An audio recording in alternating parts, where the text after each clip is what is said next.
Yes, sir.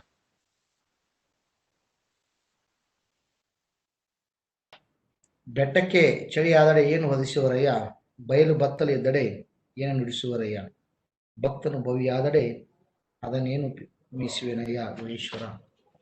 Very good evening, members. CA Ravindra Skore, Chairman of Bangalore Branch of SRSF CI, wholeheartedly welcome you for the 103rd session on valuation discounted cash flow method with case studies. Going to be handled our beloved past chairman of Bangalore Branch.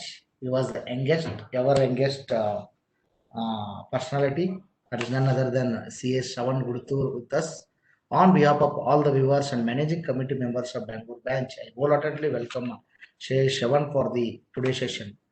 Welcome you, Sharavan. Thank you, Jnana. Dear members, before I'm taking to the session, just one announcement. Yesterday midnight, one of our senior chartered accountant, CA Umpapati sir, is passed away. So on behalf of Bangalore Branch, he was a very senior person and a very helping hand for the Bangalore Branch. On behalf of Bangalore Branch Managing Committee, my deepest condolences to the departed soul. My son is also a chartered accountant, CA Sharavan. I'm praying God to give more strength through the CA Sharavan and his family. That note, members, yes, our journey of Jnana Dasoha live cast programs are continuing. Today's personality, as you know, he was served just 2 years back. He was the chairman of Bangalore Branch. Earlier, everyone is suggesting him to take class to address members. So that is your passion. Rather coming to serving for the administrative angle. So he tested the ocean. He was the youngest chairman for the Bangalore branch, served and done fantastic job. I was an opportunity to serve as a secretary in that period. And only thing is, he learned administrative in very young age. And whatever skills today is presenting, it is a Jnana he got from his the day one. So now he is exhibiting for Bangalore branch. I think Sharavan first time as a speaker for Bangalore branch members. Yes, As yes, yes, yeah. Non-managerial capacity. Yes. Yeah, that is only count. Okay, that's for a Bangalore branch. Also, at great news. The personality think tankers we should come and present, share the knowledge. Then only our profession's image will build, and our profession's brand will build, and it will increase more and more. That is was the objective of our Jnana Dasoha Bangalore branch objective. So definitely Shravan is going to take the subject, and he is having with case studies and all. So we are eager to listening Shravan for the today's session. Members, tomorrow we are having a session on GST edit issues and few solutions by another young guy, CA Mahadev is going to address. And after that, day after tomorrow, 29th, we are having new professional opportunities, benefits available under foreign trade policy and other schemes. CA Abhishek Sharma from Jaipur is going to. Well, these were the two sessions next in January we have planned, and February 2nd, as usual, every year we used to February 1st is the central government budget 2021. So February immediately after presenting budget by finance minister, we are Bangalore branch uniquely having usually in the big auditorium. That is a program Union budget analysis by our respected CA Mohandas Pai and CA Padam Chand Kincha. But due to pandemic, we are doing it that program in virtually 5 to 7. So kindly make note that February 2nd there will be analysis of Union budget program will be there. That will be virtual. And after that we have planned 5 days. It's a 15 hours GST programs continuously on GST edit and from starting from basics. So that all the announcement from my side. So I wholeheartedly welcome you all the members actually participating for Jnana Dasoha Bangalore branch live cast programs. So once again, I wholeheartedly welcome CA Sharavan for the today's session. I request our Bangalore branch treasurer Divya to formally introduce the today's speaker. Over to Divya. Thank you, Chairman.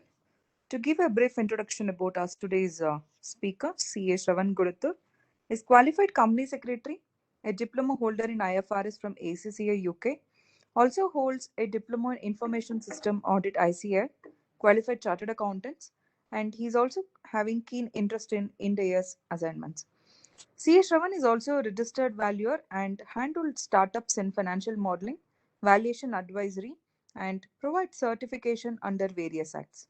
He was chairman of Institute of Chartered Accountants of India, Bangalore branch for the year 2018-19 and also the youngest chairman to occupy the position. Previously, he has held various positions like Vice Chairman, Secretary, Treasurer, Sikasa Chairman of Bangalore branch. He is also co-opted member of Committee on Insolvency and Bankruptcy Code and Valuation SIRC-ICA for the year 2020-21. He is presently also serving as Secretary of Bangalore Valuers Association for the year 2020-21. With this very brief introduction, I welcome CA Shravan Guduthur for today's webinar. Yeah, Divya, you forgot the Shravan is recently elected for the Federation of Karnataka Chamber of Commerce. Yes. Yeah, we can congratulate because he joined the seniors Congratulations. team Yeah, and on behalf of Bangalore represented branch, branch. yeah, we We congratulate CA congratulate. Shravan Guduthur Thank for you. Thank you, Chairman and Treasurer. yeah, Over to taking up Shravan. this issue. Yeah, Thank you. Over to you, Shravan.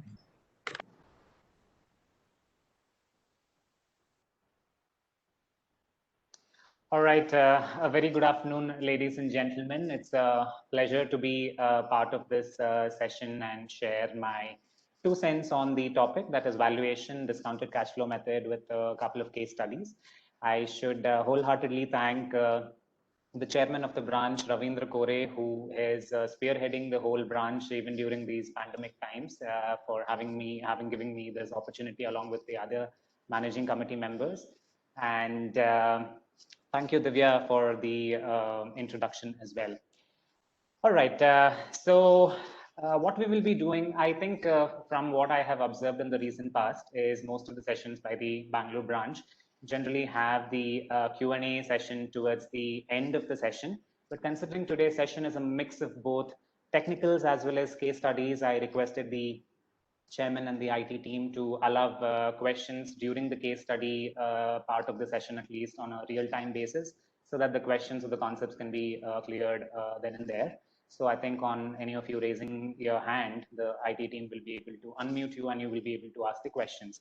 So jumping into the subject proper, the whole of this session, that is for 2 hours, is broadly divided into 2 segments. The first segment, we will be discussing, like I said, on the technicals, basically the why, what, and how of valuation, and what are the various approaches and methods, which will sort of pave way into the second part of the session, where we'll be taking a deeper dive into the discounted cash flow method.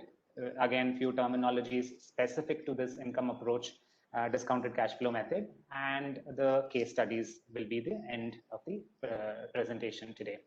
So before I proceed further, let me try to get the professional demography of the participants over here. Just a couple of questions. So what I'll do is, as I hope you can see the, all right, I hope you can see the questions on your screens right now. So what I want the audience to do is just grab your cell phone or Yes, yes. open Chrome on your laptop or desktops. Just go to menti.com. As you can see on the top of your screens, www.menti.com, and put in the code 673936 on the screens and just answer these couple of questions for me, so that I will be better informed about the kind of participants today here. Just log into menti.com and put in the code 673936 and the questions will pop up on your screens.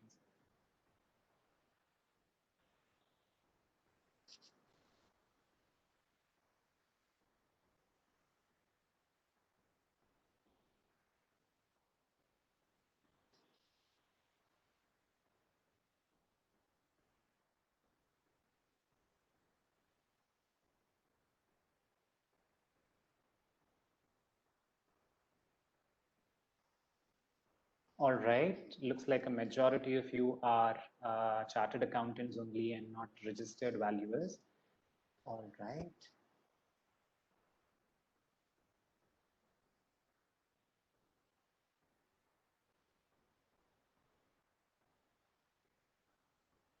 Okay, not even a single non-member or registered valuer. All right. So the next question, if you just refresh your pages, you will have the new question on your screens. It's just the same code again. Your screens would have refreshed.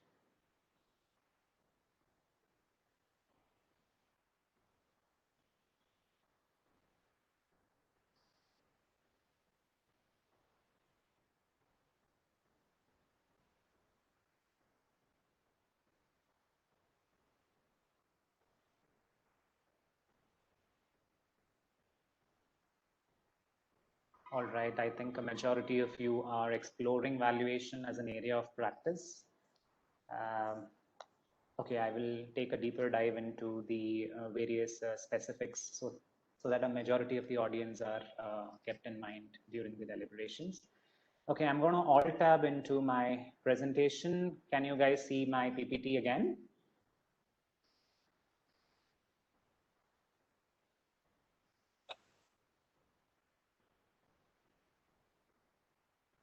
Can you? Yes, sir. We can see your PPT, sir. All right, great. No, you change it back to.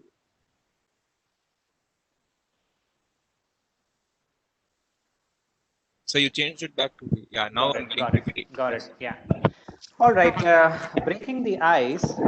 So if there is a person who approaches you and asks you to put a value on any particular historical monument, let's say Eiffel Tower, which is in Paris, France. So what would be the thought process in your mind?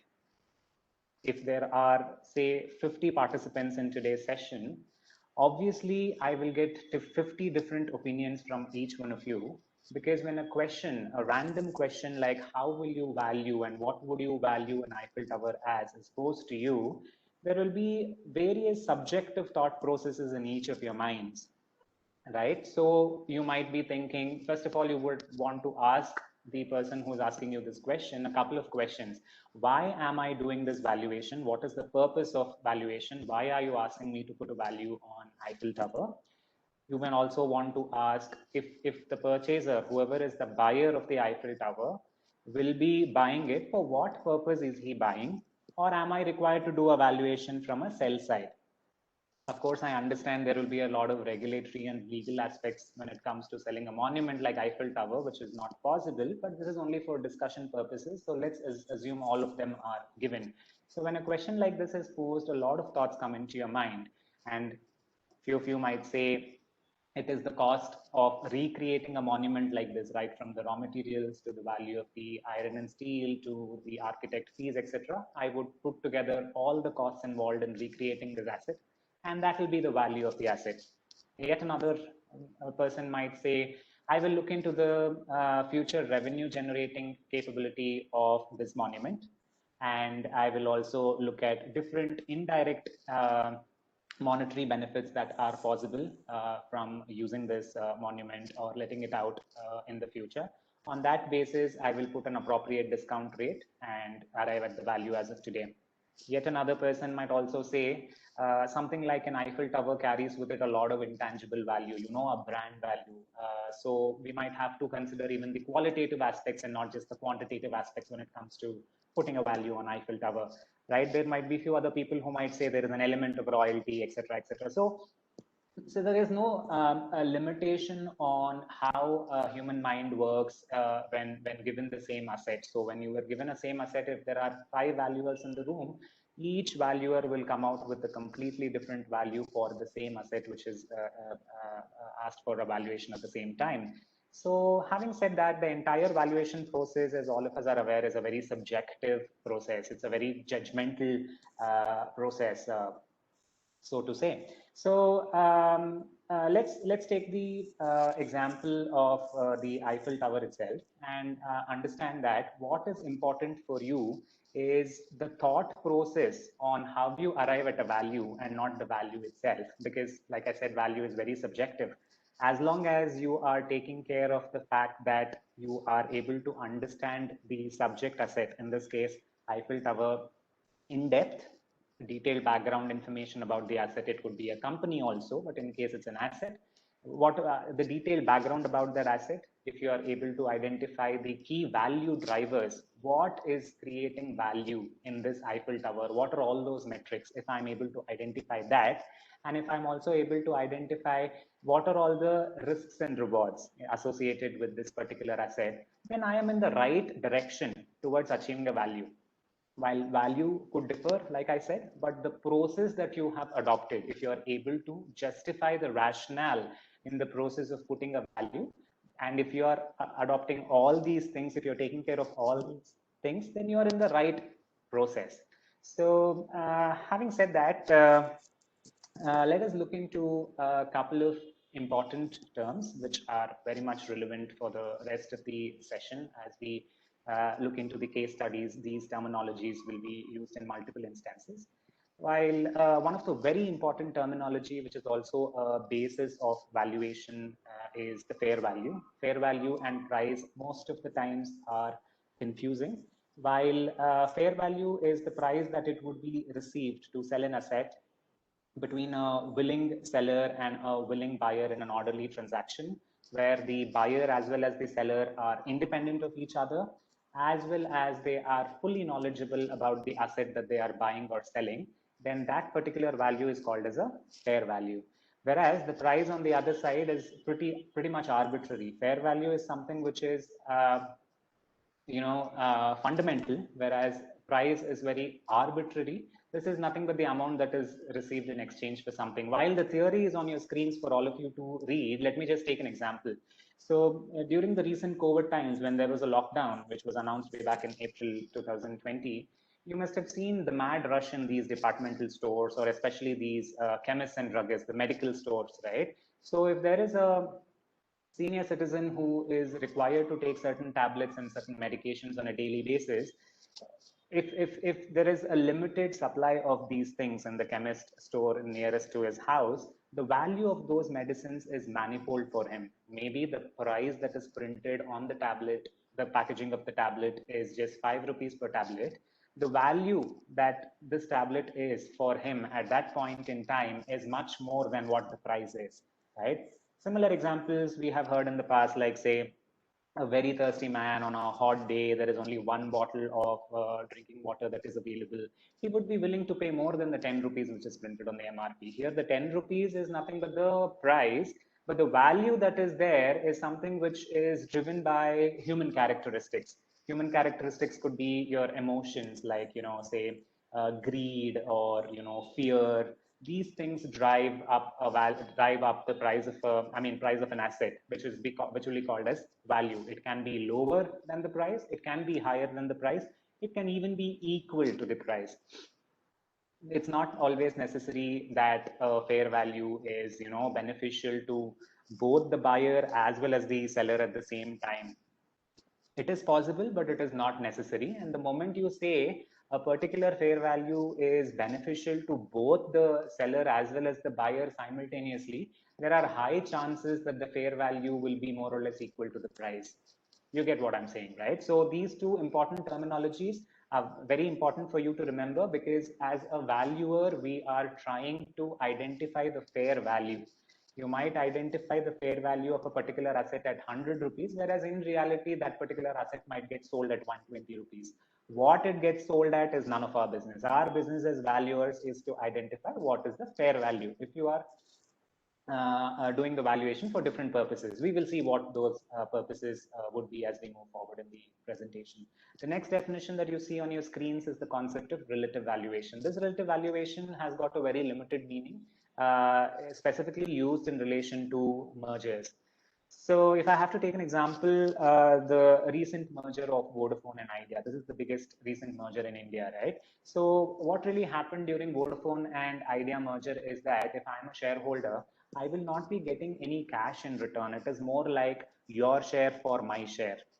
It's called as a swap ratio. So in case of a relative value, we are trying to value each of the companies which are coming together under a merger by putting them on a same scale. Like say, for example, if I have done a valuation for Vodafone on income method, I need to ensure that Idea is also valued on an income method with almost the same, or rather the same market comparables or market metrics. Like say, I cannot say growth rate that I have considered for valuation of Vodafone is 5%, whereas the growth rate during the terminal period, that is after the explicit period, is 6% in case of Idea. I will not be allowed to do that because we have to put them on an equal standing, and then only we will be able to identify what would be the swap ratio, which is called as the relative valuation. While the internal metrics will differ, the external market related factors like the growth rate, return on investment, etc., these kind of assumptions that you do in the valuation will have to be the same. So that's how a merger related relative valuation works. And also in case of relative valuation, you cannot expect one person to do the Vodafone valuation and another valuer to do the Idea valuation, because you will end up having completely different assumptions. So it is necessary that one person does both of these valuations and arrive at the swap ratio. Moving forward, a few more important definitions. Talking about these definitions, let me also tell you that there are different kind of values that the international valuation standards talk about, while the ICAI RVO valuation standards only talk about three important values. That is the fair value that we already discussed. The second is the participant specific value, which is on your screens right now, along with the liquidation value. These are the only three values that the ICAI valuation standard talks about. We will see why and how these values are important again as we proceed further. Participant specific value. Say for example,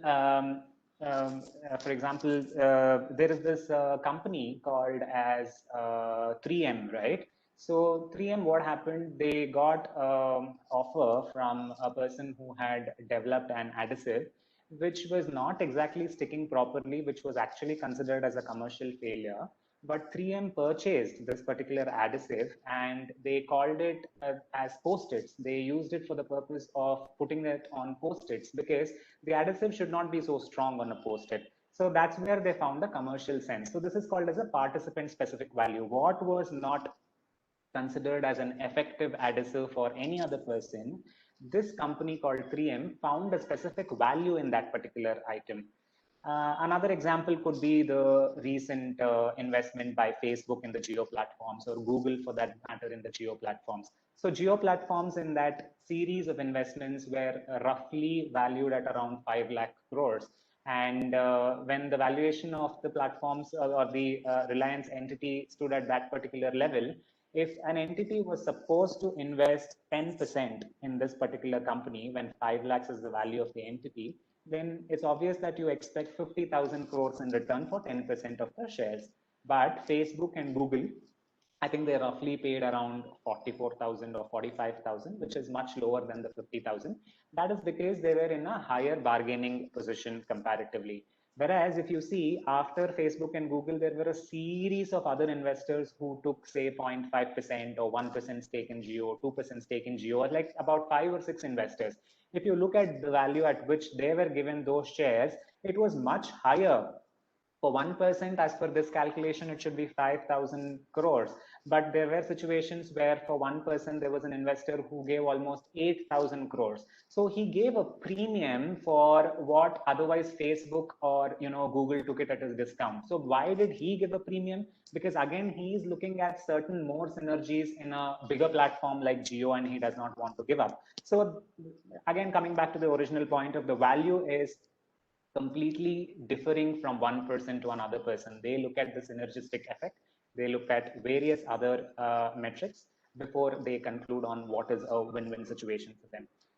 Value in use. Value in use, again, you must have, most of us chartered accountants who are in the field of corporate law, accounting standards, you must have come across this particular terminology when it comes to impairment testing. So value in use means that what is the revenue earning capability, cash flow generating capability of my company as on a as is where is basis. That is without considering any kind of future capital investments, without considering any kind of increasing the product portfolio, etc. On an as is where is basis, what is the value of my company as of today? So that is called as a value in use. Last kind of value that we can talk about is the liquidation value. Again, this is very straightforward. Liquidation is either voluntary or it could be driven through a court order. And liquidation can either be orderly liquidation or a forced liquidation where you don't have much time to sell the assets. So depending upon the type of liquidation, the value of the asset or the value of the company depends. If you don't have much of a time for marketing, then you might have to make a distress sale and get a lesser value than what it otherwise would have fetched in an orderly transaction. So these are the different kinds of values that one must keep in your mind. Not all of these have proved to be good in any particular given situation. We must look into what is the purpose of valuation and then proceed. When I was talking about the various examples, while in the history or while in the recent past, the different innovations or the different kind of inventions, not all of them have reaped in the money or the benefit for the inventor, right? If I have to take an example, there is this spinning toy called as a fidget spinner. Fidget spinner, most of us are aware, it is just a small spinning toy, which was pretty much a fad in the 2017 and 2018 with the 18-year-olds and 19-year-olds, of course, which had proven to, release your stress, and also had a lot of benefits like, medical benefits, like it was helping in people with autism and such other diseases. So apparently the story behind the fidget spinner is, a spinning toy was actually invented about 20 years back by a woman in USA, and she had actually applied for a patent for it, and she kept the patent for almost 10 years, and she was not successful in releasing it in the market because of whatever reasons. And apparently in 2016, when it came up for a patent renewal, she did not have enough money to renew the patent, and that's when it came into the public domain. So she did not really utilize the benefit of this invention. You might be wondering, it's a fidget spinner, it's such a small thing. There are countries who are doing cheap replicas of over this without caring about the trademark laws or patent laws. Then I should also take another example. There is this Seiko watch company which invented a particular method of watch hand movement, which is called as the quartz movement. Apparently, they also did not patent this particular movement called as the quartz movement. And the rest is history. Had they patented it, then they would have earned a lot of money from these kind of inventions. And that's when valuation plays a very important role. But these are a few cases which did not give much of a returns to the investors. On the other hand, we have very famous cases like, Geo or your, Uber Eats, where Zomato invested in Uber Eats. So there are win-win cases. There are cases which didn't do really as well. So having said that, having set a tone with respect to the various terminologies in valuation scenario, let us also understand what is the logical or the chronological process for you to approach a valuation assignment. First and foremost, like I mentioned in the Eiffel Tower example, you need to understand what is the purpose of valuation. Purpose of valuation, that is very important for you to get an answer for. And what is the stage of the business, the company that has approached you for a valuation, at what stage is it in? While this is not the only factor for you to consider at the time of valuation, but necessarily one of the important factors for you to consider. And what are all the different perspectives of valuation? We will see each of these three different cases in the subsequent slides. So now I think you can see on your screens the different purposes for which valuation is required. These can all be grouped into two important purposes. One is regulatory purpose. The second will be non-regulatory purposes. When it comes to regulatory purposes, your FEMA, that is the RBI, FDI policy, or your Companies Act or Income Tax Act, have already mentioned that in these specific situations, you need to have a valuation done. So that could be the purpose. On the other hand, you also have non-regulatory purposes like, say, financial investment or a strategic investment, pretty much M&A kind of deals. In mergers we already discussed how valuation is important and how it is different from a regular valuation over there. Joint ventures, and for accounting purposes, let's look at each of these at a very, very broad level. Income Tax Act, again, you have a specific rule called as the Rule 11UA, which talks about how the value should be arrived at. Here, you cannot randomly choose fair value because the rule specifically says that this is the formula that you're supposed to use in few cases. That is depending upon whether we are talking about 5627B or 5610C. Depending upon situation to situation, the rule has specifically mentioned that this has to be either on a formula base or through a DCF method. This is mentioned, so we will have to follow that particular basis of value. Under FEMA, it is a very broad concept again.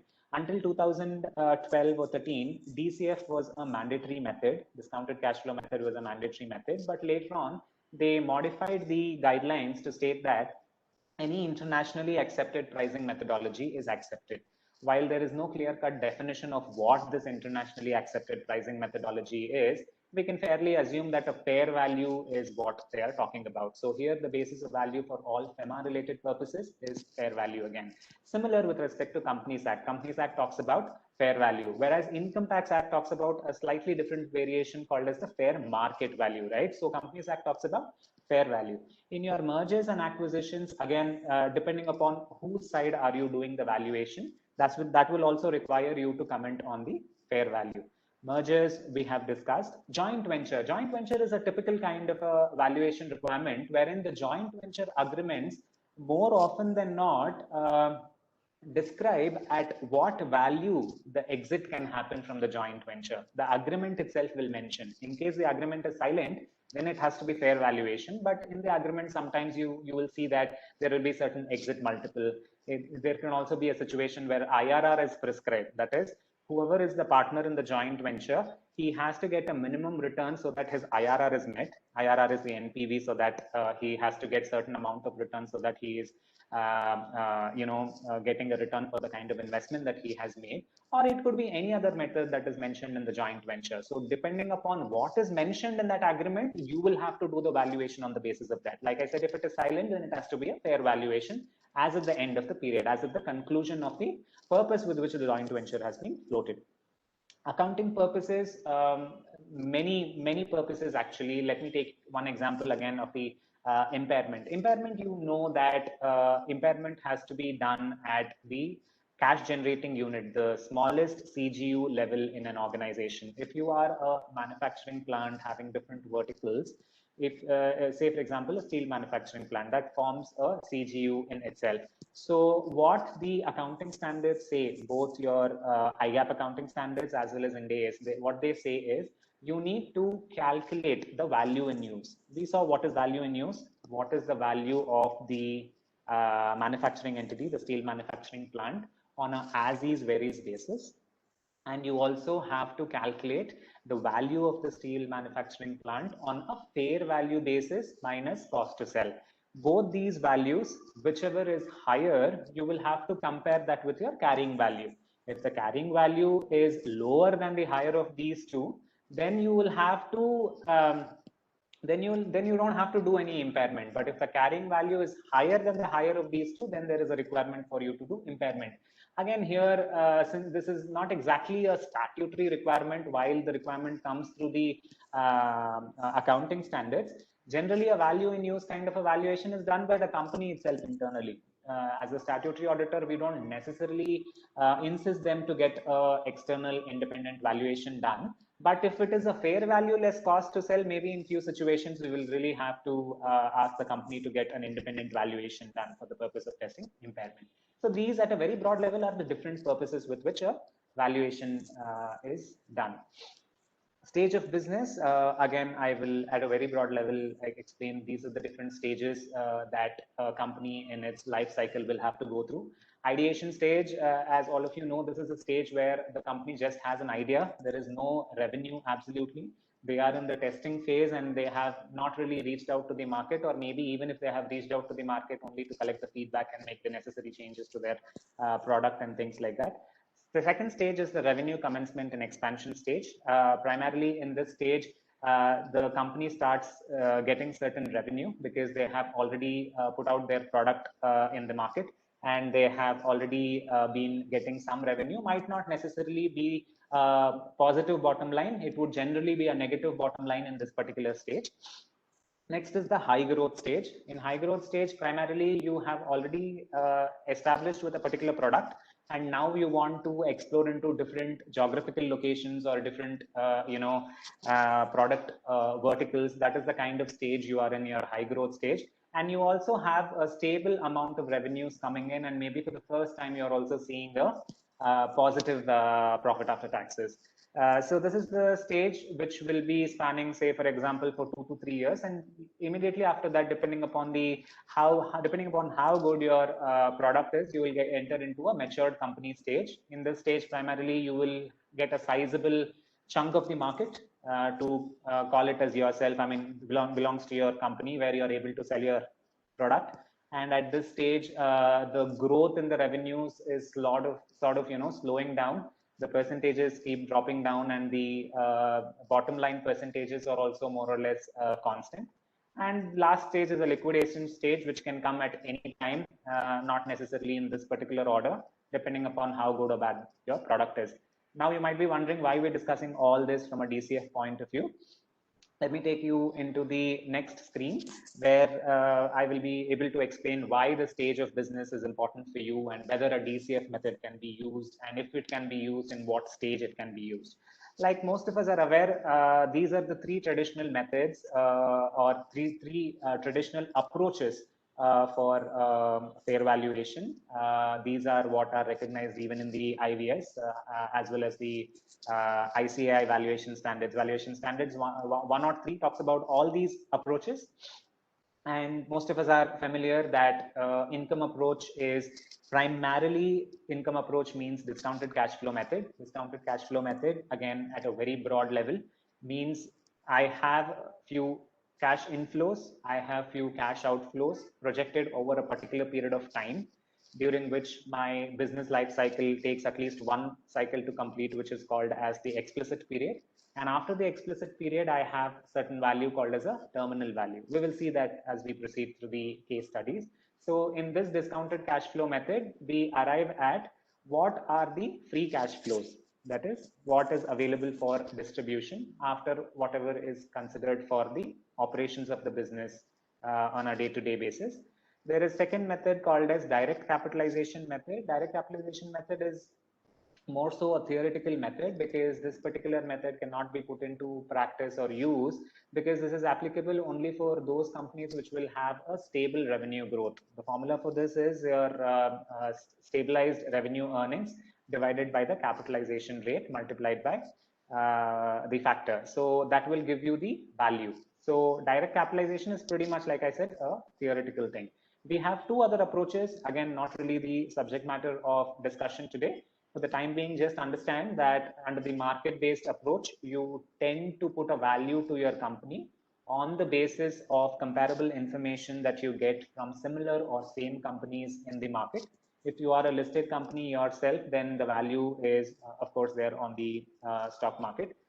Talking about stock market, another question. So on the stock market ticker, you will see the prices of the various companies, right? It keeps fluctuating by the second. It increases or decreases. So what do you think that is? So is it the value or is it the price? So the answer to this is the value is always in a range when it comes to stock market ticker or the stock market price of any particular company. Because in stock market, what happens is there is a willing buyer who is ready to buy at a particular price, and then there is a willing seller who is able to sell at a particular price. When these two prices match, the transaction gets completed. So that is called as a price. But for the seller, there is a particular range. Say, for example, Reliance is roughly trading at 1,900 today.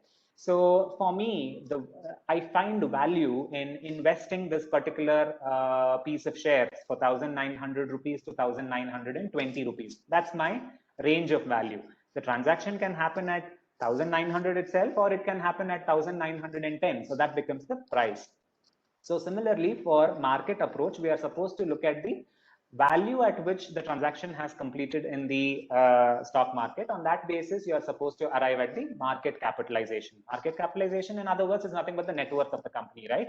So that's how you do it. There are comparable transactions and comparable company methods. There are different matrices for the purpose of market comparables, with the help of which you can arrive at the value of your subject company, which is a private limited company or an unlisted public company. What could they be? They could be your enterprise value to Ebitda, it could be enterprise value to EBIT, or your price earning ratio, or if it is specific to a particular kind of industry, say for example, a telecom company, you will look at enterprise value to per tower kind of a ratio. Or if it is a social media company, you look at enterprise value to per user kind of a situation. Or hotel industry could be EV to per room as the market multiple. So these informations are available online through various research reports, through various analyst reports. In case these informations are not available, then you will have to relook at whether you want to use the market approach at all.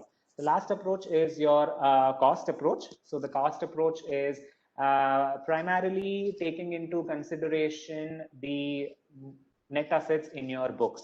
This is typically valid for asset heavy companies like real estate companies, or say companies where they have a downward trend in earnings, or companies which are say in ideation stage of startup, wherein say for example there is a startup company which is into development of a SaaS product, or they have developed a particular software platform. At the end of 1 year, let's assume they have spent about 1 crore of rupees into the development of the platform. And at the end of 1 year, if I have to really, of course, they have not started generating any revenue.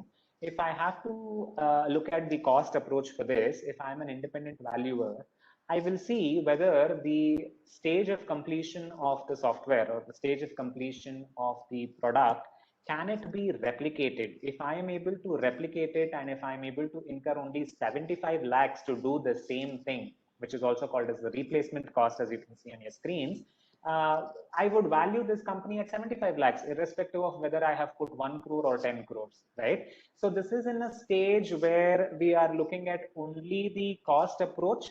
Though there is a potential for you to generate future income, I am not considering income approach, because as a valuer or as an investor, I cannot with confidence state that it is still in a position to generate revenue, because only in such a state or only in such a stage you can consider cost approach.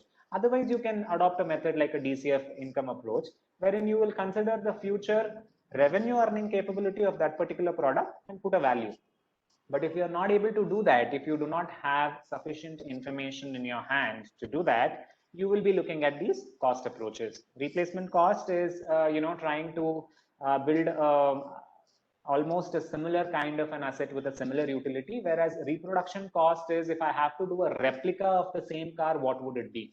Say, for example, if I have to build a Rolls-Royce car from the scratch, for me to reproduce by getting all the components of the Rolls-Royce car and putting together, taking all the help of the experts, etc., would be a very, very costly affair for me to reproduce the car. Rather, I would want to replace it. What is replacement? I would rather buy a car, right? So that would be a cheaper alternative. So that's how replacement cost is different from reproduction cost. Liquidation value, again, we discussed about this. This is the salvage value. Primarily in IBC cases, we will be looking at liquidation value through cost approach, wherein we will be looking at the realizable value of the various assets and liabilities in your books and put a net assets amount to it. So that is the kind of approach that you will have to take up, because the premise is not a going concern premise, it is a liquidation premise. So we cannot really take a income approach or a market approach unless the person who is investing into the company, which is under IBC, he wants to see the viability of investing in this IBC case, in this IBC company. Then maybe he would want to look into an income approach or a market approach. But if you're a valuer appointed by the liquidator or the resolution professional, you will have to look at a cost approach. So now let's sort of put all these things that we discussed till now into a particular slide, so that you will understand at what stage, what kind of an approach or what kind of a method is relevant. So in the ideation stage, we already discussed this is pretty much pre-revenue. The company is newly set up. So like we already discussed again, this is the stage where cost approach is very, very important for you to analyze the valuation of a company. Secondary approach is income approach, wherein you can put a DCF. If you are still in the ideation stage where you do not have any viability, you have not really tested the market's acceptance of your product, you don't know if the product will do well if it is released or not, then in such a situation, you might want to look at what is the cost that has already been gone till now to develop or to come to where you are. So in such a case, like we discussed, cost approach, replacement cost, reproduction cost, this would be the right method. But you as a valuer are able to get sufficient evidence and sufficient proof that yes, this is going to be a viable business proposition in the future. Of course, substantiated by underlying evidences. Evidences in this case could be some confirmed contracts. It could be how the competitor companies in the similar industry are doing, what is the level of competition, and how good the promoter is, and things like that. The investor might want you to look at it from a different angle. If you're doing a valuation from a buy side, he will obviously want to give a low value because he's from the buy side. From the sell side, he would want to give a high value and then go for a discounted cash flow method. So you as a valuer will have to independently look at the status or the stage of the business and then accordingly choose the right approach.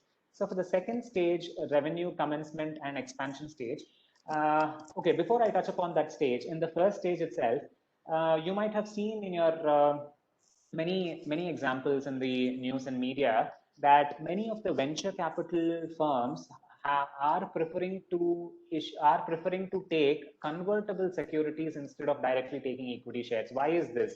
Because generally in a VC kind of an investment, what happens is they are also not really sure about how successful this company will be in the future. If I am directly investing into the equity shares of the company, I would be blocking my money and I would be taking a whole amount of risk. So what they do is they initially pump the money and take something called as a compulsorily convertible or optionally convertible preference shares or debentures. So what happens in this situation is, on the basis of initial negotiation, they will say for 25% shareholding, I will pump in so much money. So the venture capitalist will say this, and after 2 years, depending upon how the milestones are achieved as mutually agreed in a shareholders agreement, if the milestones as mentioned in this agreement are achieved at the end of 2 years, I will again reassess.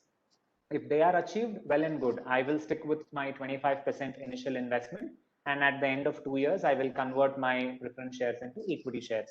But at the end of 2 years, in case the milestone that is promised is not achieved, then I might want to reassess and see whether for the same amount of investment that I made 2 years back, I will have to get, say, 35% shareholding instead of 25% or 40% shareholding. So that is the kind of assessment that venture capitalists do. So typically venture capitalists who are investing in ideation stage prefer for a convertible security rather than a straight equity. Next stage is the revenue commencement stage. This is the stage where, like we discussed, primarily you are a company which has started generating revenue, but I am not really in a position to generate any kind of profits. But at least we are able to conclude that the market has accepted my product and there is certain life for this product or for this company. So with certain amount of confidence, I can look into the future.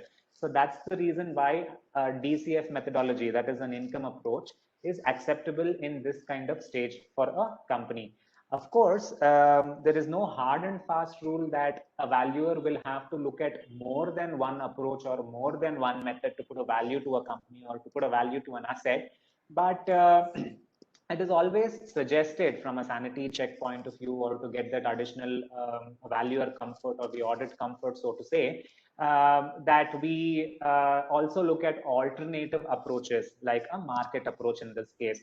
So in market approach, like we said, there are different multiples that are available. And in this situation, we can't really apply EBITDA multiple or an EBIT multiple or price earnings multiple, primarily because only revenue is there and still it is a loss-making company. That is why generally an enterprise value to revenue kind of a multiple is considered in this stage. The next stage is the high growth stage. In this stage, again, the only difference is that the company is now making a positive bottom line as well. So you are having an option to, under a market multiple method, you have an option to even consider an EBITDA multiple along with your preferred approach called as an income approach. In high growth as well as matured company stage, income approach more often than not, that is DCF methodology, more often than not, will end up being very superficial or unachievable or overconfident kind of projections. So this, at these stages, it becomes all the more important for you to substitute that value or corroborate that value with a secondary approach, which is a market approach. It becomes very important for you to do that, check if the DCF method is giving you a 100 crore valuation, whereas your market multiple is only giving you, say, 30 crore valuation. These two things are way off. So that means that you will have to relook into your assumptions, relook into the projections, what is going wrong. You might have to do a back and forth with your investor, with your customer, that's your client, and then see what is the reason why there is so much of a gap. And that's how you will have to proceed with the various approaches and choosing the approaches or the methods for different businesses at different stages. Let's move into the discounted cash flow method itself, the subject proper again, now that we have sort of set the tone with respect to the different terminologies used in valuation. This will sort of be easy for us to look into how the discounted cash flow method actually works, which is again a mix of a bit of theory and a bit of practical situations in the form of case studies. Wherever, if you are not able to understand a couple of theoretical aspects, please do wait till the case studies, so that I'm sure with the case studies we will be better understand the various concepts in the DCF. And again, on my screen, I can't really see if there are any questions. Nitin or Manish, are there any questions, or do I proceed? Because I can't really see the chat box as well.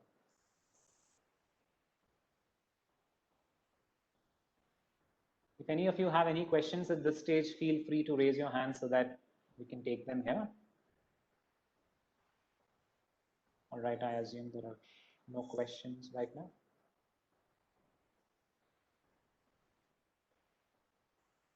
All right, so let us look at various specific terminologies when it comes to discounted cash flow method. First and foremost, we use a terminology called as free cash flow. So we all know what cash flows are, but what is free cash flow? Free cash flow only means that these cash flows are available for distribution to the people who have contributed capital. It could be equity shareholders, it could be lenders, it could be preference shareholders, debenture holders, etc. So these cash flows are available to all the people who have lent money to the company, either in the form of equity, etc., etc. So what is free cash flow to firm and free cash flow to equity? These are again two different terminologies, depending upon the situation in hand, depending upon the capital structure, that is the debt equity mix. In few situations, we will have to look at FCFF, that is free cash flows to firm, and few situations we will have to look at free cash flows to equity. So what free cash flows to firm means that these free cash flows are available to all the persons who have given the capital, who have invested the capital. It could be equity, preference, debt, vendor, lenders, etc. Whereas free cash flows to equity, again, as the name itself says, the interest, debt repayments, additional debt borrowings, all these related cash flows are already considered, and these free cash flows to equity are only and only available for distribution to equity shareholders. That's the primary difference. That's the only difference rather between these two terminologies. Discount rate. Discount rate in DCF methodology plays a very important role, primarily because a discount rate is a representation of the expected return on my investment as well as time value of money. If I am putting in 100 rupees today, I would want to generate certain amount of return on my 100 rupees at the end of, say, 5 years. And how would I do that? So with the help of discount rate, you will be able to work backwards or forwards. That is your IRR or NPV, depending upon the situation, and you will be able to arrive at a value. So in a discounted cash flow method, what happens is you have cash flows, that is the free cash flows to firm or to equity over a particular period called as the explicit period. So what is explicit period? Explicit period could be the number of years for which the projections have been given to you by the company, typically which should be aligned with the business cycle. At least one business cycle should be covered in the explicit period. If one business cycle gets covered in 6 years, then the explicit period should be 6 years. And if it is a limited period project, say the project is only for 10 years, and after the end of the 10th year, you will have to shut down the project, then the explicit period for you will be the whole of the 10 years. So depending upon case-to-case basis, you will have to identify what is the relevant explicit period for you. And this explicit period, if it is a perpetual project, will be followed by something called as a terminal value. Terminal value is at the end of these 5 years, the company is not going to shut down. It is still going to have sustained growth, stable growth rate. And for that period, looking into the future indefinitely, I will be putting a value called as a terminal value, because equity shareholders are pretty much the contributors of lifetime capital, right? Of course, there are situations like buyback, etc. But when you compare a normal debt or a loan versus the equity shares or the equity share capital is pretty much a lifelong capital that a company has, and the company intends to go on and on unless it is a specific purpose company. So in such a case, we will have to look at the terminal value also while identifying the value of the entity. There are few other terminologies used in a discounted cash flow method. Again, the DLOM stands for discount for lack of marketability.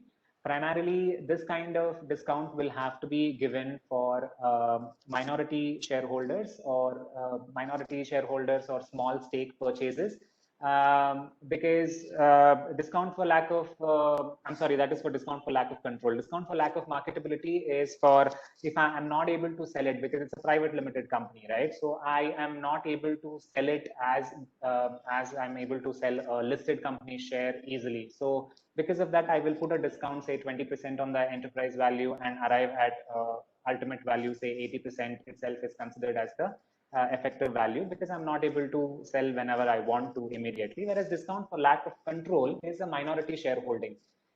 Again, going back to the stock exchange example, the share price that you see on your stock exchange tickers, is it for a minority shareholding or a majority shareholding? It's obviously for a minority shareholding, right?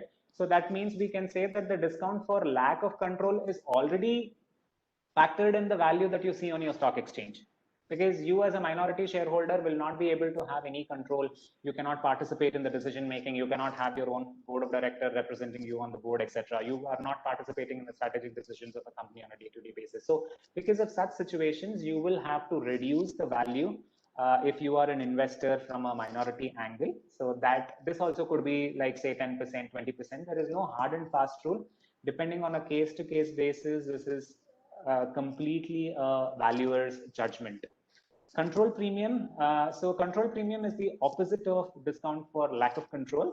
If I'm an investor investing, say 50% or 60% into equity shares of the company, then I'm also getting a lot more benefits than just the returns in the form of dividends or whatever returns, right? So that because of these strategic advantages, I would have to build up my value by a certain percentage, and because that's a benefit that is being given to the investor. So a control premium is generally added to the enterprise value.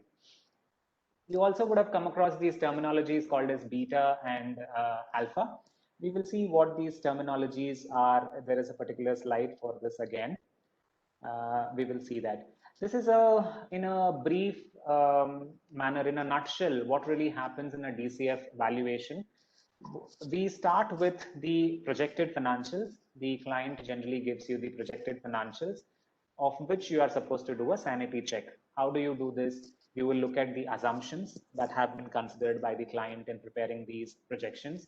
You will also look at the historical financials. In the past 3 years, I was growing at, say, 10% or 5% year on year, and this explicit period or the projections that the client has given for the next 5 years or 3 years or whatever the case is, are they in line with the historical financials? Are they different? If they are different, what is the reason for the same? You could ask these kind of questions. So when we say projected financials, we need to look into the projected balance sheet, projected cash flow statement, as well as the projected profitability statement. So once you have these projected financials, and once you have verified or asked for the relevant questions from your side, you will have to arrive at something called as the free cash flows to firm and free cash flows to equity, like we discussed before. After this, we will have to calculate the discount rate.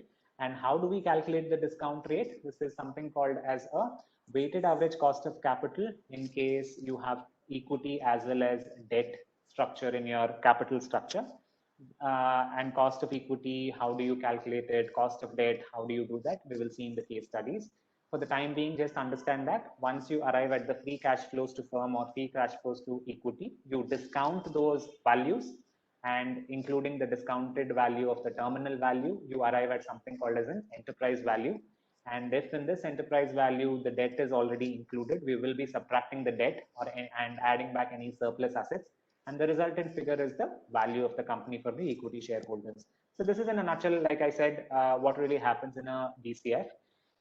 So this is a detailed representation of how FCFE is different from FCFF. Like we theoretically understood what is the difference between these two. So if we really put it on an Excel sheet, you can see the differences. What you can see on your left side of your screen here is that we are trying to calculate the free cash flows to equity. When we are trying to calculate what is available for the equity shareholders, that means we are supposed to consider the interest payments, debt repayments, as well as new debt additions or proceeds from new loans. Everything has to be considered, right? So that's why we start with PAT, that is profit after tax. When we start from profit after tax, needless to say that the interest has already been deducted. This is profit after tax is net of interest. Then we add back depreciation. Depreciation is a non-cash element. That is why we add it back, because we start with PAT. PAT has already taken into effect the depreciation.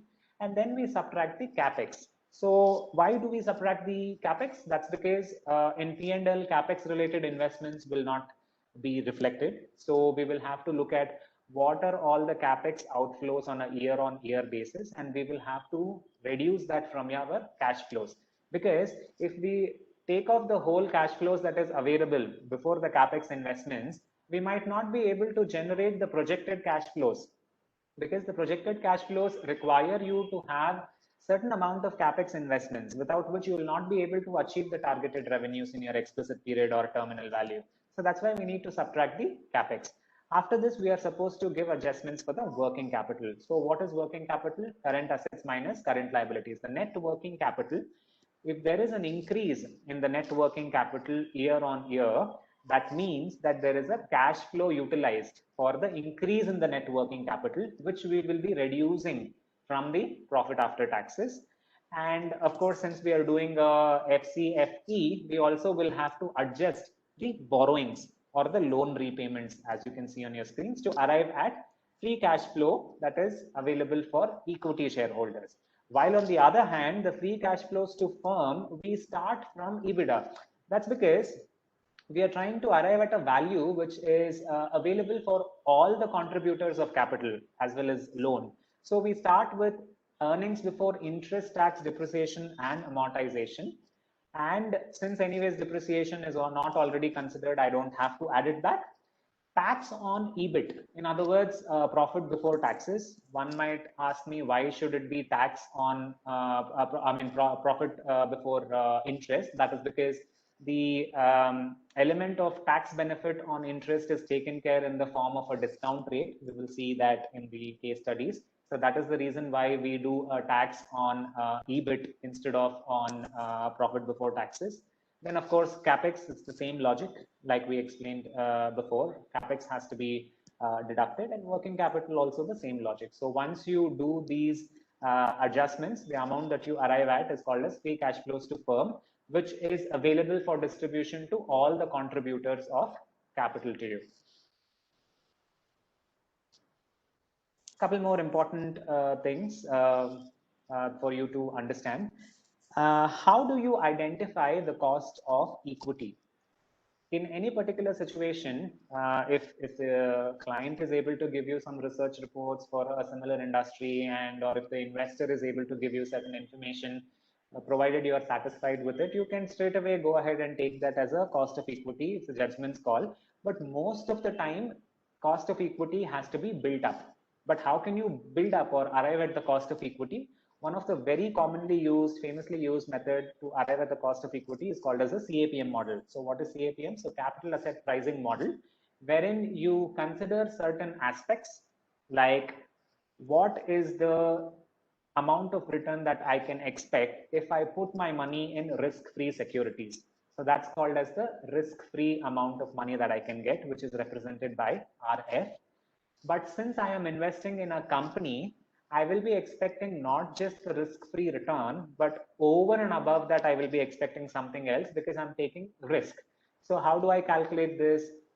How will you know what is the general return that one can expect for taking risk like that?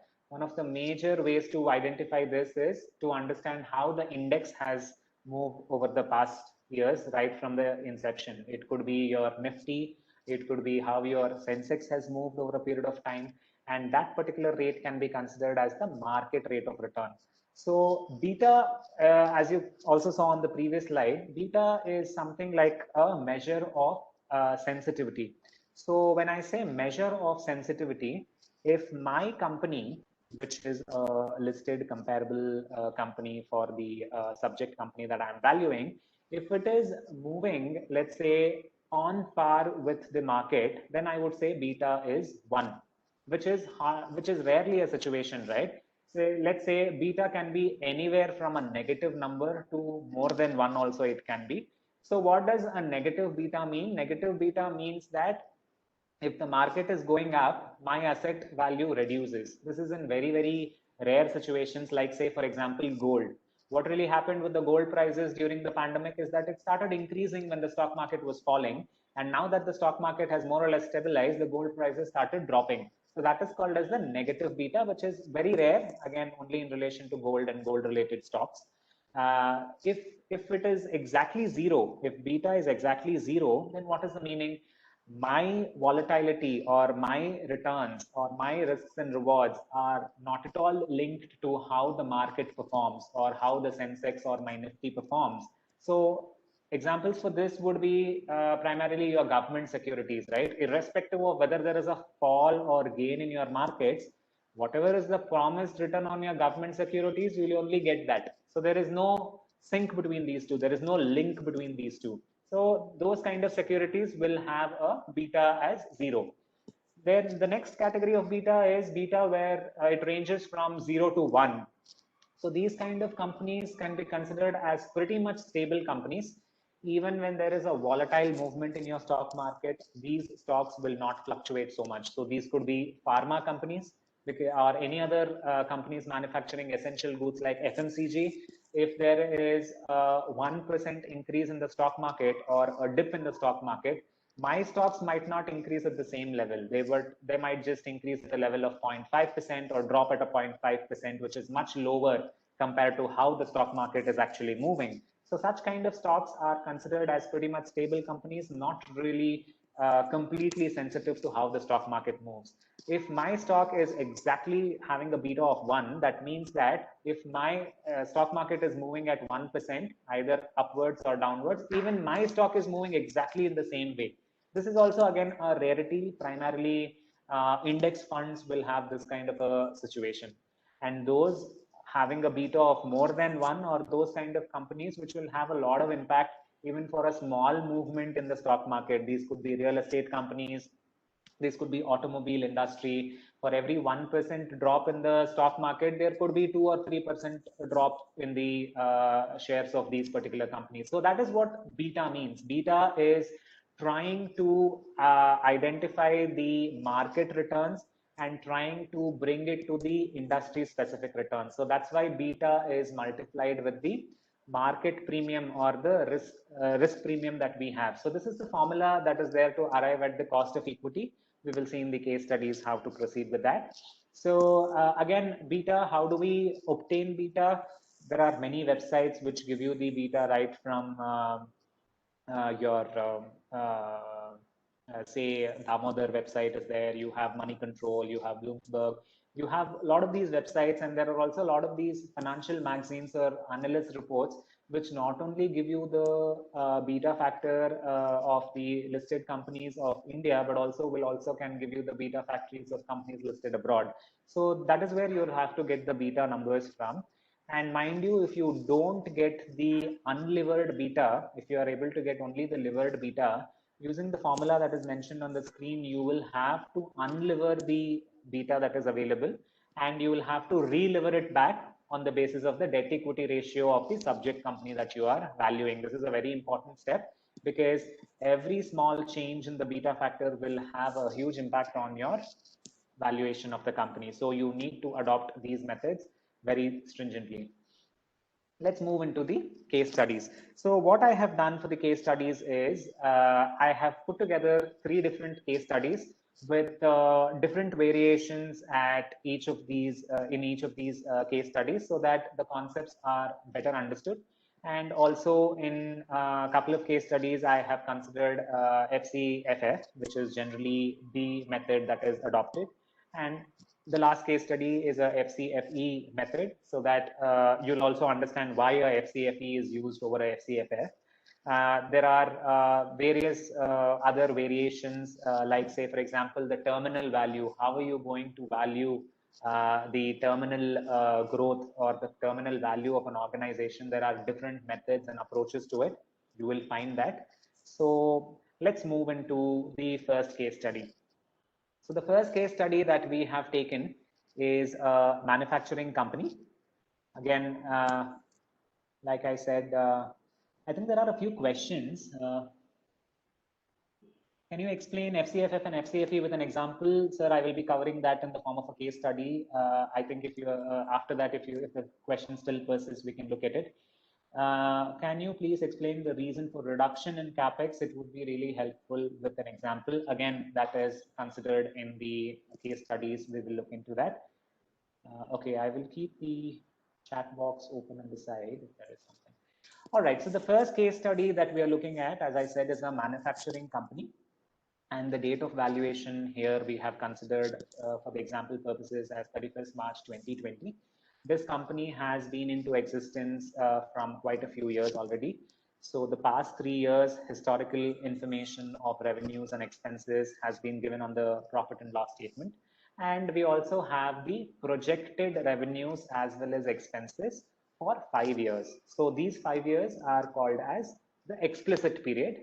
And after 2025, it doesn't mean that the company is going to shut down. It only means that we are going to have a terminal value after 31st of March 25, and we will accordingly consider that in the valuation. As you can see on your screens, revenue has a stable growth, say roughly between say 5 to 15% or 5 to 20% here and there. There is a growth in the revenue. Similarly, expenses are also growing. If you look at the Ebitda margin, again, this is a case study, so it could be differing, but in my case, it is going at a particular rate of 12% year on year. Let's look into the next slide. With this information, let us look into the balance sheet. Balance sheet, again, it is a bird's eye view of the balance sheet. It's not a very detailed balance sheet, because the net working capital has been taken as one line. Instead of showing separate current assets and separate current liabilities, I have taken a net working capital in one line. You also can see that on the liabilities side, you have certain borrowings in this case. That means the capital structure includes borrowings as well as equity. So that is one of the reasons, or the reason, why FCFF will be preferred over here. And there are certain assumptions that have been made in this case study. The first one is, you can see that the fixed assets value is the same year on year. It is 30 across. The reason why it is 30 is the fact that whatever is the depreciation in a particular year, we have assumed that it has been reinvested in the form of Capex investments into, say, a replacement of machinery or new machinery for that matter. So that is the reason why it is the same across, because we are reinvesting every year. Tax rate is assumed to be at 25%. And net working capital is considered in this scenario, as we already discussed. There is a question. Okay. So there is one question in the chat. Sure. In the FCFF method, is the tax on EBIT same as the tax arrived at, considering the profit based on IT Act and rules? Why is the tax not considered in FCFE, as the net valuation of the equity holder should also be after deducting the income tax? Sir, I will explain that in due course to you. Now that we have understood how the balance sheet looks like, historical 3 years you have the balance sheet, and you have projections of the balance sheet for 5 years. Okay, now let us look at, I will look into the questions after I explain this slide fully, so that you will be able to understand what I'm trying to explain for that particular question. So now we have the discounted cash flow method. Like we saw for FCFF, we will be starting with Ebitda, that is earnings before interest, tax, depreciation, and amortization. So what was Ebitda? In my previous screen, as you can see, it was 29.3, 36, etc. So that is where we start from for all the 5 years, and the last year it is called as the terminal value. So what are we doing here? First and foremost, adjustment, or rather the deduction, is the tax on EBIT. So this comes to your question, sir, whoever the member who has asked this question. The reason why we consider the tax impact only on EBIT and not on PBT is because of the fact that when we do the cost of debt, which is one of the major element for discounting factor, there we have considered the tax effect impact on the cost of debt. So it will be double impact if I do it here also. It will be taken care at this particular level. Whatever is the tax benefit on payment of interest is taken care at the cost of debt level. So that is why we take tax only on EBIT and not on PBT. So what is the tax rate? 25% we have considered. If you calculate 5.9 is 25% of 29.3. Similarly, for the explicit period, we have given the tax rate. Increase in working capital. How did we arrive at the increase in working capital? Let's go back to the net working capital, that is the balance sheet, wherein you can see that in the first year, the increase in the net working capital is 155 minus 143. Of course, this is a accumulation of various current assets and current liabilities.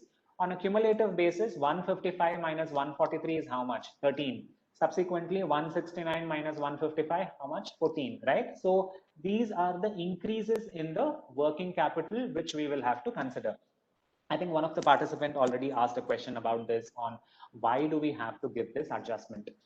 Please note that for me to arrive at these kind of projections, these kind of revenues, I will need certain working capital to use to run the company on a daily basis, to carry on the operations. Without the working capital, I will not be able to achieve these projections of the revenue, right? So since we start from EBITDA level, where the working capital changes or the working capital usages are not really captured, we will have to capture by way of deducting the working capital increases from those cash flows. If my profit and loss statement for 2021 has earned 29.3 crores or lakhs or whatever that is, if it has earned 29.3 crores, it is not possible without utilizing the working capital, right? So working capital effect is in the balance sheet, not in the profit and loss account. Had it been in the profit and loss account, then my EBITDA would have been in my, profit after tax would exactly match to my bank statement. But that is not the case in the real life scenario, right? So there is certain amount that is blocked in the working capital. So that amount which is blocked in the working capital will have to be deducted. If there is an increase in the working capital, obviously it is spent money, right? So that amount will have to be deducted from the EBITDA. There could also be a situation where there is a decrease in the working capital, but very rarely, because such kind of a situation where there is a decrease in the working capital could be specific to those kind of companies where it is a cash and carry kind of business. There is no credit allowed to customers.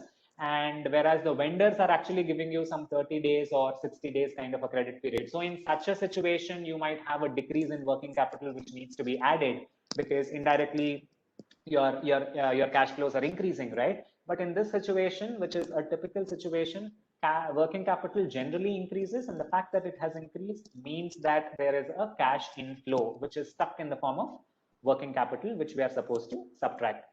The next thing that we are supposed to subtract is the Capex. Again, there was a question about Capex. Why do we have to subtract Capex? Again, the same logic.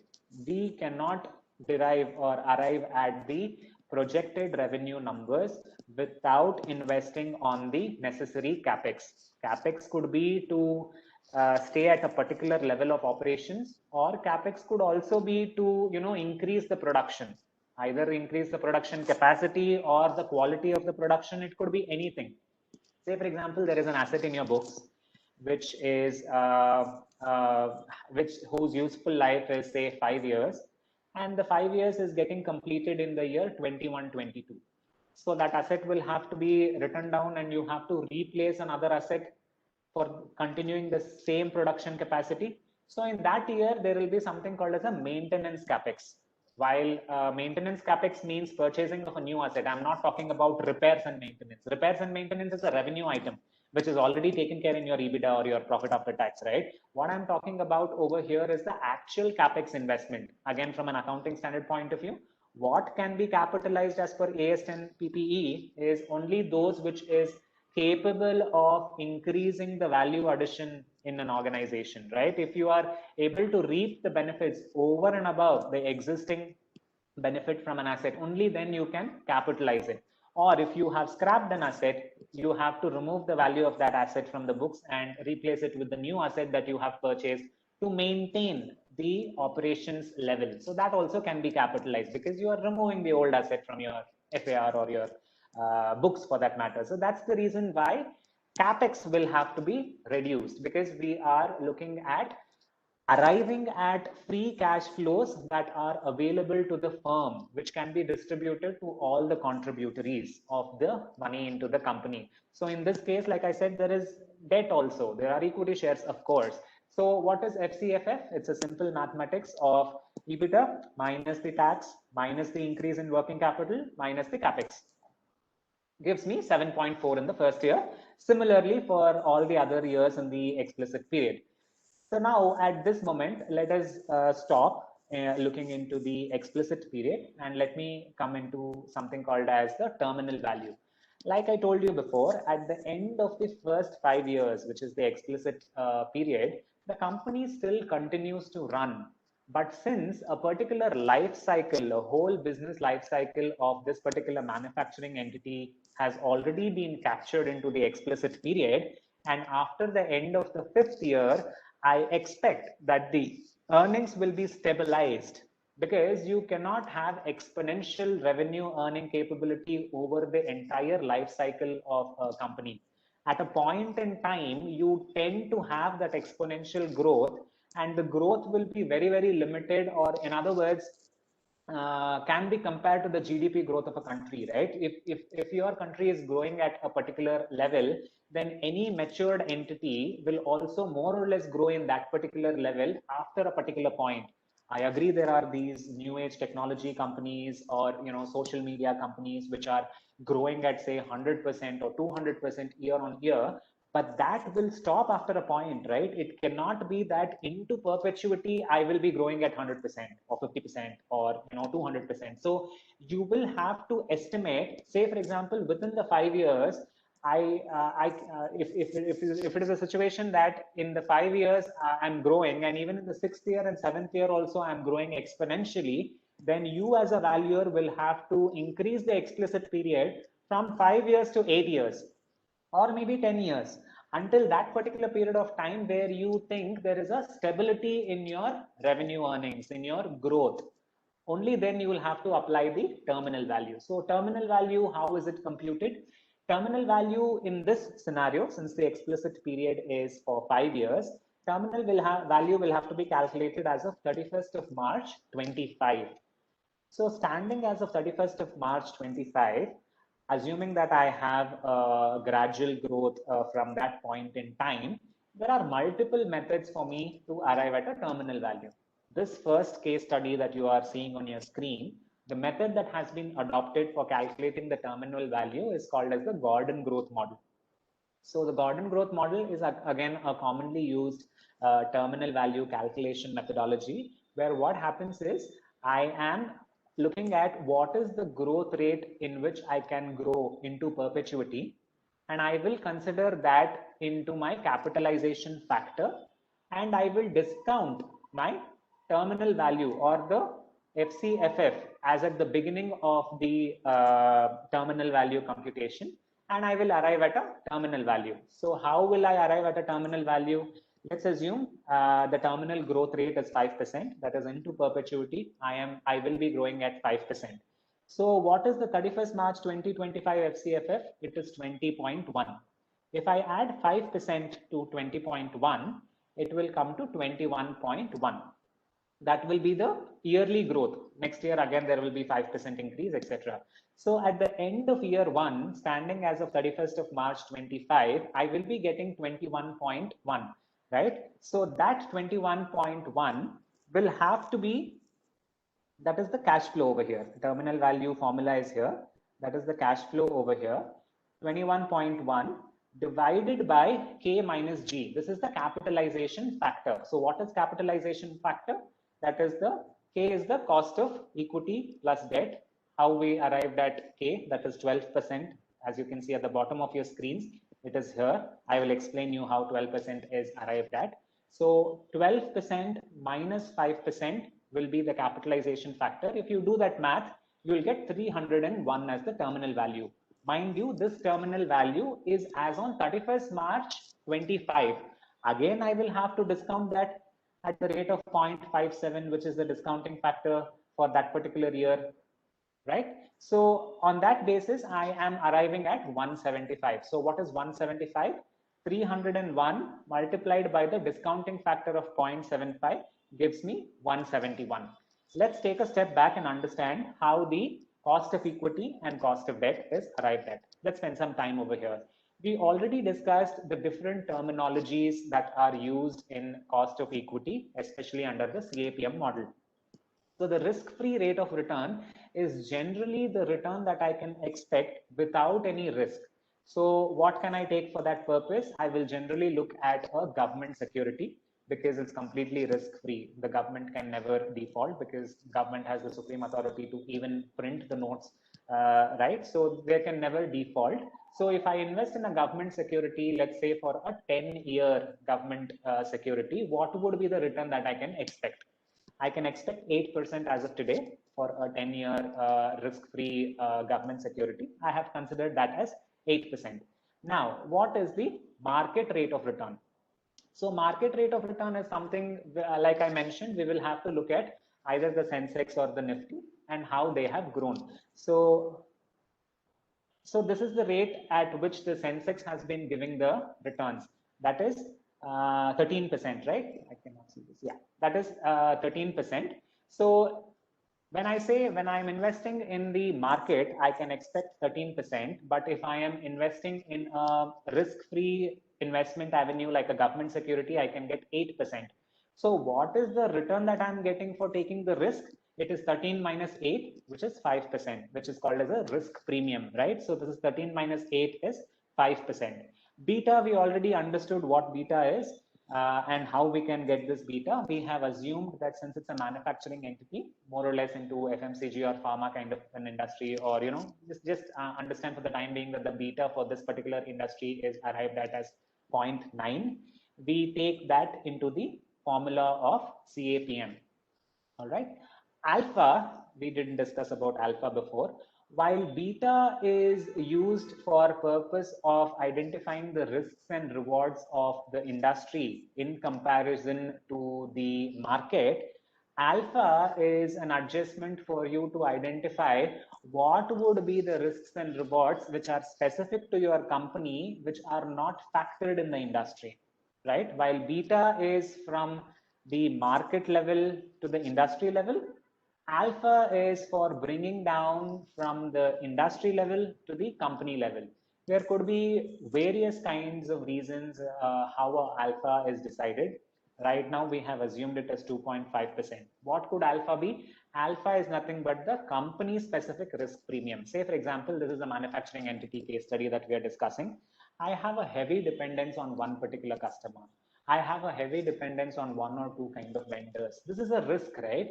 And that is one example. Another example why an alpha adjustment is required is, say my industry, I am a manufacturing entity, the industry where I belong to is on an average, or either the mean or the median, is around 10% growth in revenues year on year.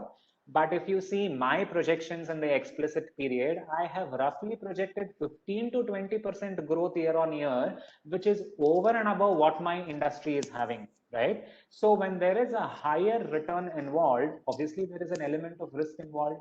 And how are we going to capture that element of risk? It is in the form of adding it to the CAPM called as alpha. So that we have considered it as 2.5. There is no hard and fast rule as to what this percentage is. As a valuer, if you are able to justify the reasons for taking 2.5% or 5% or just 1% for that matter, that is good enough. You should be able to justify how you have taken it. So how did I arrive at 15%? The formula is here. Risk-free rate of return, that is 8%. Beta multiplied by the risk premium, that is 0.9 into 5%. How much is it? 4.5, right? And alpha is 2.5. If I add 8 plus 4.5 plus 2.5, what do I get? I get the cost of equity. The cost of equity is 8 plus 4.5 is 12.5. Another 2.5 is 15. So the cost of equity is 15. So I hope you understood how cost of equity is derived at. Again, I'm not looking into the chat box right now. Let me just complete this and I'll get back to the questions. Since the company is also having debt, there are lenders who have given money who will be expecting interest in return. We will have to calculate the weighted average cost of capital, which will include not just the cost of equity, but also the cost of debt. In the books, there is a particular amount of debt, as we saw in the balance sheet. There is about 35 crores of debt. And what is the rate of borrowing the debt? Here, there are two things again. Depending upon the purpose of valuation, the cost of debt will either be the market cost of debt or the company's own cost of debt. When will it be a market cost of debt? Let's assume it's a strategic investment. If someone as big as Jio or Reliance, that is able to invest into a company like you, tomorrow, because of such a big investor in your books, you are capable of demanding a much lower interest rate from your existing facilities, right? So we will have to look at what is the purpose of valuation. If it is a strategic investment, a similar company in the market with more or less a similar credit rating, what is the kind of interest rate at which they are able to borrow the money? You are supposed to take that. In this case, it is considered as 12%. But in case the purpose of valuation is to arrive at the value in use we just now saw under impairment, right? So if that is the purpose, then I will take the internal loans, these 35 crores that you saw in the balance sheet. At what rate did I raise that money? I raised it at 12%, then I'm going to take that as 12%. So that depends upon the purpose of valuation. So now what is the benefit of the tax rate? Since interest is a tax deductible element in your profit and loss statement, 25% is the benefit that I get out of it. And post-tax cost of debt is 9%. And let's assume the debt equity ratio is 50-50%. Again, here, debt equity ratio of similar companies in your industry will have to be taken, and not the debt equity ratio of your own company. Again, the same logic. What is the purpose of valuation? If you are looking at a strategic investment, or if you're looking at any other forms of investment, primarily you are looking at a debt equity ratio, not from the date of valuation date point of view. That is because eventually in the future, your debt equity ratio will more or less align with that of the market or the industry debt equity ratio. That is why I'm supposed to take the comparable company debt equity ratio and consider that for calculating the weighted average cost of capital. So here I have taken, or rather on the basis of comparable companies, I have assumed it to be 50-50%. So what is my weighted average cost of capital? A 50% weight on 50% and another 50% weight on 9%. So that brings me to 12% as the weighted average cost of capital. So that is the rate at which you will be discounting your free cash flows to firm. So 1 divided by, or rather, how does the discounting rate work? 1 divided by 1 minus the rate. So that discounting factor comes to 0.89 for the first year, 0.8 for the second year, and so on and so forth. With the help of those discounting factors, we arrive at the present value of the free cash flows to firm. That is 6.6, 9.9, etc.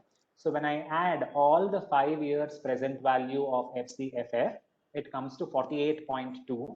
Whereas the terminal value, we already discussed how this is arrived at. That is 301 multiplied by 0.57 gives me 171. So if I add these two, that will give me the enterprise value. So the enterprise value is the value of the whole company. All right. This is the intrinsic value of any company or the real value of any company, any terminology that can be used.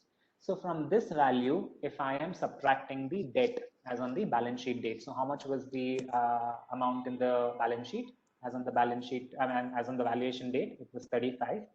I need to subtract that and I need to add any surplus assets. So what are these surplus assets? The whole of these projections have been made by utilizing the assets in the company which are relevant for the manufacturing process. There could also be a situation where your fixed assets has certain empty land which is not directly contributing to your operations or directly contributing to the revenue generating process in your organization. Such assets will be called as surplus assets, because here when we say EBITDA is only from the operational activities. If you have any surplus assets in your books, it could be cash, it could be, like I said, land, and there could be off balance sheet items. Say for example, if I am doing a sell side valuation, there could be certain contingent assets. I might want to consider that as a surplus asset because I want to increase the sell side kind of a thing. I mean, this is a business proposition. So those kind of assets can be added and we will arrive at the equity value. Now you might be asking me a question, why is cash considered as a surplus asset? Here the assumption is that the cash that you can see in your balance sheet, which is 58 as on the valuation date, we have assumed the entire cash as surplus asset, which is not really required for the purpose of generating these cash flows. But if it is in a real life situation that these cash is actually used for generating these cash flows, then we don't have to give this adjustment of adding cash in the end, because we need to give an addition or an adjustment only for surplus assets, not for cash, which is a part of the working capital. Had it been a part of the working capital, any amount of cash or the entire 58 for that matter, then we would have considered that in the increase in working capital line itself, this particular adjustment itself. And considering that we have not considered it here, it means that it is a surplus asset, not related to the business directly. That is why we need to add it, and that's how we will be arriving at a equity value. Let us look at, I hope I have fairly explained the various things over here. I don't see any questions. I mean, instead of reading out the questions, Mr. D.S. Chandrasekhar has raised the hand. We can. Yeah, you can unmute him. Maybe we can take the question. Chandrasekhar sir, can,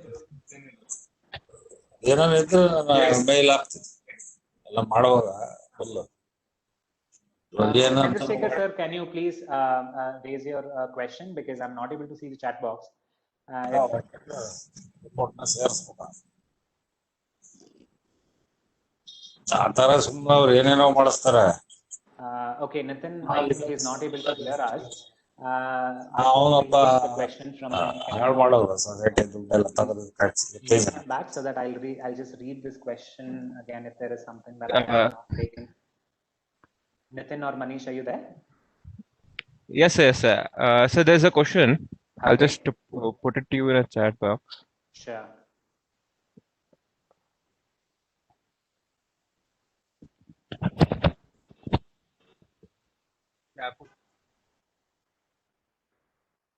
Okay, the FCFF should be 277 crore including cash.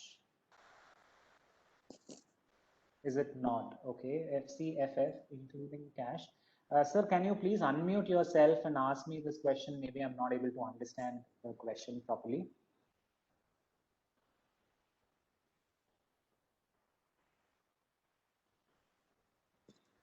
277.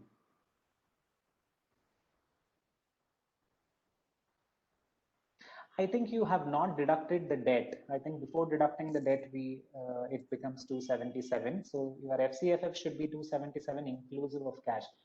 Again, like I mentioned, the cash is considered as a surplus asset. Had it not been a surplus asset, then we would have considered the cash impact in increase in working capital itself. Then of course the value would differ. But since this is a surplus asset, we have separately added it in the end. If that cash was not there, if I was not adding that 58, then it would have been 242 minus 58. That would have been the equity value.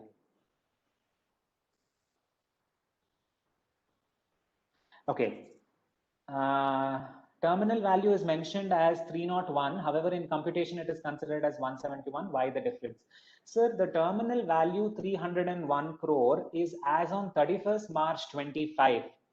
We are doing the valuation as of 31st March 2020.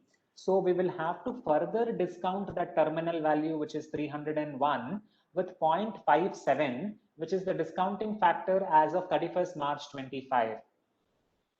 So that is why 301 multiplied by 0.57 will give me 171. That is the difference. Because we are doing the valuation as of today, whereas terminal value is arrived at as at the end of 5 years. So we will further need to discount it to arrive it as of today. Another variation that I have also seen is here the discounting factor has been considered as if the whole of your cash flows are generated at the end of the first year, which in real life scenario, that is not the case, right? The fact that I am discounting my FCFF of 7.4 of the first year at 0.89% doesn't mean that I have incurred or I have got all these transactions of inflows and outflows only at the end of the first year. It could be spread evenly across the year, right? So in such a situation, I have also come across few valuers who, instead of taking the discounting factor for end of the first year, have considered a discounting factor at 6 months, starting with 6 months and going with 1 year interval from there on. That is 0.5 year, discounting factor at 1.5 years, discounting factor at 2.5 years, and so on and so forth. So that it will, sort of be more realistic, so to say, rather than just taking a discounting factor at the end of the year. Okay, there are a couple more questions. In case of compulsorily convertibles, how we need to, okay. Sir, in case of convertible securities, what happens is, unless and until there are certain specific conversion related terms, we equate them to equity shares itself. Because ultimately, substance over form, if there are, if the conversion formula is decided upfront in most of your shareholding, shareholders agreement, it will be 1.1 or 1.1 share for every 0.9 kind of a situation. If most of the situations I have seen upfront, it will be decided, which will be subject to change on a milestone basis. So since that is decided, the conversion formula is decided upfront, we will be equating them to equity shares, and the value that we arrived at for equity value will be considered as a value for the convertibles as well, provided there are no conversion related conditions. Will they need to be considered as debt? Okay, so let's look at it from different angles. Their convertible securities can be compulsorily convertible securities or optionally convertible securities. Securities, when I say, they can be preference shares or debentures. In case of compulsorily convertible preference shares or compulsorily convertible debentures, we equate them to equity, like I just explained. But optionally convertible preference shares, you need to ensure and identify what portion of these optionally convertible securities are capable of being converted and what portion of it cannot be converted, which will remain as a debt. This is called as an option valuation. Primarily, there are different ways to do this. So you will have to arrive at what portion of it is going to be a debt. And just like we gave the debt treatment over here, 35 crores, we will have to add it over here. Whereas for the remaining 50%, they become a part and parcel of the entire equity pool. So there is no specific adjustment for that. the equity value represents them also for their 50%. Let's assume it is 50% optionally convertible. So 50% of their stake is involved in this particular value. That's how it will be. Will they need to be considered as debt? Yes, that will be like I mentioned. Let's look at it from the FEMA angle, because most of you are chartered accountants. Under FEMA, a chartered accountant or a SEBI registered merchant banker can provide a valuation certificate. What FEMA says as per the FTI guidelines is compulsorily convertible securities are always equity, whereas optionally converted securities are always debt. So from a FEMA angle, your question is right. Will they have to be considered as debt? Yes, they will have to be considered as debt from the FEMA angle. How are discounting factors arrived at? I think I missed that. Sir, in the subsequent case study, I will explain it to you. Why is the tax not considered in the FCA? Sir, this I discussed already. So we are doing the tax on EBIT and not on profit before taxes, primarily because we have considered the tax benefit on the interest in the discounting rate. Your WACC, that is the weighted average cost of capital, is taking care of the tax benefit. That is why we are not considering it here. Suppose if loan is taken in the middle of the year, do we need to consider the cash flow? Okay, sir, in this situation, we have considered FCFF methodology. That is why the loan proceeds or repayment of loan or payment of interest is not considered in your adjustments on your screen. But in the third case study, you will find the answer to your question.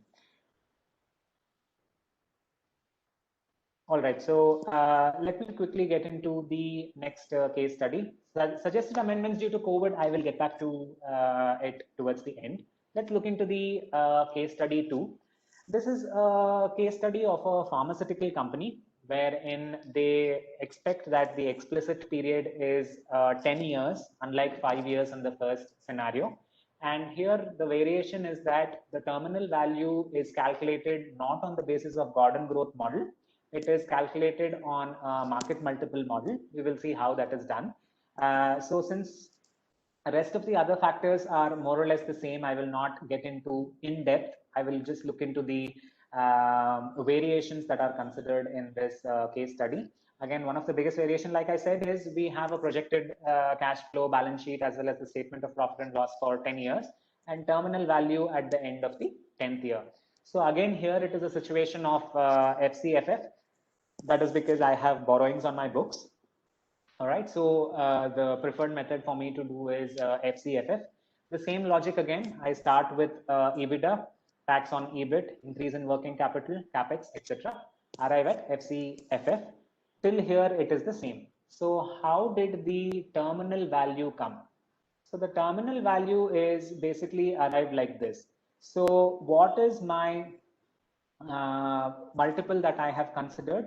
The Ebitda multiple of 20, 31, 32 is 10. How did I arrive at 10? Okay, so at the end of the explicit period, what I have tried to do is similar companies, what is the market multiple? I can do, like I previously said, enterprise value to Ebitda, enterprise value to PAT, etc. The market multiple over here is considered to be enterprise value to Ebitda. And how do I arrive at this number as 10? 10 is the multiple considered over here. How did I get that? Say comparable companies, and this is a pharmaceutical company, comparable pharmaceutical companies are generally getting valued at a 10x multiple to their Ebitda. That is, if their Ebitda is 10 crores, then the enterprise value is 10 into 10, that is 100 crores. Similarly, in this situation, the Ebitda as of 31-32, as you can see, is 52.8. I have given a 10x multiple of that, and I have arrived at the terminal value as 528. That is going to be my terminal value as on 31st March 32. That terminal value, which is arrived at through a market multiple method, that is Ebitda multiple, will have to be again discounted because this value is at the end of the 10th year. I will take the same discounting factor because we are doing this as of 31st March 32 itself. And I will arrive at the terminal value as 121.6. Mind you, here we are not doing any other adjustments to the terminal value because we are not doing any kind of a Gordon growth model. We don't have to do that capitalization factor because we have adopted a market multiple method. So this 121.6 is directly considered over here, whereas the sum of the discounted free cash flows of all these 10 years until 3.3 crores comes to 8.3. So 8.3 plus 121 gives me an enterprise value of 129. Rest of the adjustments are pretty much same as the previous case study. Debt, whatever is as on the balance sheet, as on the valuation date, that amount will get deducted. And cash, again, I am deducting because I've considered that as a surplus asset. If it is not a surplus asset, then I don't have to add it back. So the equity value over here is 150.9. The way you calculate the cost of equity, cost of debt, the CAPM model, everything remains the same. Your weighted average cost of capital over here has turned out to be 13 because I think we have considered a slightly different debt equity ratio. I think for pharmaceutical industries, general debt equity ratio in the industry is 33:66. So that's why we have a different debt equity ratio, which will have an impact on the WACC, and accordingly, it will have an impact on the discount factor. Okay, are there any questions? Okay, after the previous question, Mr. Vamshi Krishna is asking, suppose if loan is taken in the middle of the year, do we need to consider, okay, that I said, we'll have to wait for the third case study. Again, Vamshi Krishna is saying whether director's loan to company, which is interest free, needs to be considered in the WACC calculation. That's a good question. So director's loan, irrespective of whether it is interest free or otherwise, it will have to be considered in the debt computation over here, because ultimately you will have to repay the principal, right? If not the interest. If the interest is not there, then you don't have then you don't have to give the related adjustments over here, but the debt will anyways will have to be deducted over here. I hope I answered your question. Any questions specific to this? Okay, while considering beta, in case of data as per Damodaran website, we need to consider unlevered beta or unlevered beta corrected for cash. Sir, okay, the difference between unlevered beta and unlevered beta corrected for cash is exactly the same point what I'm talking about, whether cash is a surplus asset. If cash has been considered as a part of the increase in working capital, then you will have to consider the unlevered beta corrected for cash. Fair market value of shares as on 31st/10/2018 for long-term capital, fair market value of shares, okay, for long-term capital gain, what method is to be adopted? Sir, this is, okay. So I think you are asked, what is the purpose of valuation? I think you are asking from the income tax angle, because you have mentioned it as capital gains. So from an income tax angle, there are two situations again. There would be a fresh issue of shares which has been subsequently sold to someone else, or there could be a situation of an ESOP where certain TDS on the perquisite has already been deducted. I am assuming that this is a secondary market transfer wherein one person who is holding the shares is transferring. We will have to, again, I am assuming this is an unlisted company. For an unlisted company, you will have to go through the fair market value as per Rule 11 UA. But if it is a listed company, we will have to take the transaction rate through the stock exchange itself. That will be the value. Instead of using future expected cash flows, can we use historical cash flows and discount them at a rate of inflation that year cash flows and find value as of today? So discounted cash flow method is a future looking method. So we will not be able to say that in the future also I will have the exact same earnings or exact same profit. So in the future, I mean, otherwise an investor will not really invest into you, right? So only when you are capable of showing that the money that the investor is investing is capable of giving him certain returns, you will be able to attract investors. So that is why this particular method that you're suggesting is not possible under discounted cash flow method. This is how you will have to do. Maybe you have a scenario specific to maybe a client of yours or something like that. So we might also have to look at an alternative method like a cost approach, because DCF doesn't really work out in that case. Okay, another question. Stock exchange means, can we consider any of the indices, BSE 500 or Nifty 50? Yes, sir, you can consider Nifty 50 or the Sensex 30. Generally, Sensex is being considered because that will be a better representation of the performing companies. While there is no hard and fast rule again, you can consider depending upon the scenario, sir. There is no hard and fast rule as to what is considered as an index for you to calculate the market return. It is possible, but generally Sensex is considered.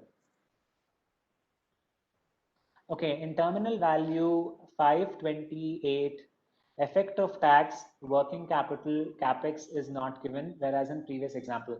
Exactly, sir, because in a market multiple method, we are taking a comparable company and we are trying to see if their earnings per year is say 52 crores, and if that company on the stock exchange is valued at 528 crores, we can easily calculate that 528 divided by 52 is 10, right? So then on that basis, even your company will have to have a 10x multiple on your EBITDA, right? Of course, subject, I mean, this is a method under the market multiple method, wherein you directly identify a comparable company and then do this adjustment. So you don't have to make these adjustments unlike a Gordon growth model.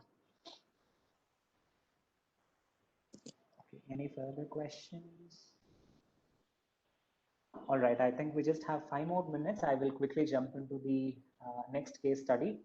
Okay, like I mentioned, this is a case study where it is a mining company having a definite period of time. Say the license has been given to it for 20 years, as you can see over here. Only for 20 years you can mine from that particular ore or a place. And already as on the date of valuation, 8 years have already lapsed. So we are doing the valuation by taking the explicit period as 12 years. That is till the useful life of the mine.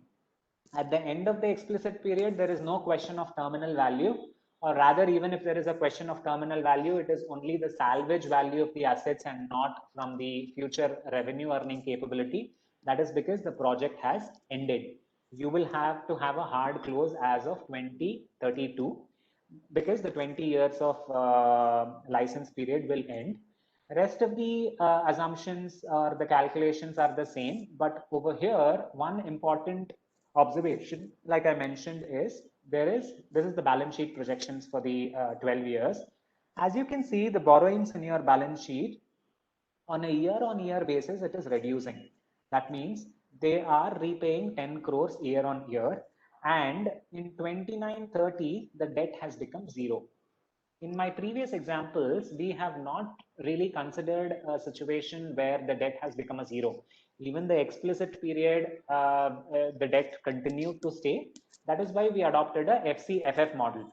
But in this situation, the capital structure on a year-on-year basis, if you see a debt equity mix for each of these years, it keeps differing, right? If I'm looking at the debt value, it keeps reducing, whereas equity value, for all you know, is only increasing because of the retained earnings. So the debt equity ratio or the capital structure is changing year on year, and at a point in time, it has even become zero. There is only equity in the organization. There is no more debt. So this is a fit case for you to directly adopt the FCFE methodology instead of the FCFF. So what happens under the FCFE methodology? Your starting point is your profit after taxes and not EBITDA. We discussed this before. So here, profit after taxes means the interest that you have paid to the lenders has already been deducted. So what you have to add back now is the non-cash element of depreciation, capex, and increase in working capital, which we have already discussed. And additionally, we have to give the debt repayments movement. I think one of the participants asked this question, which I said we will discuss in this particular case study.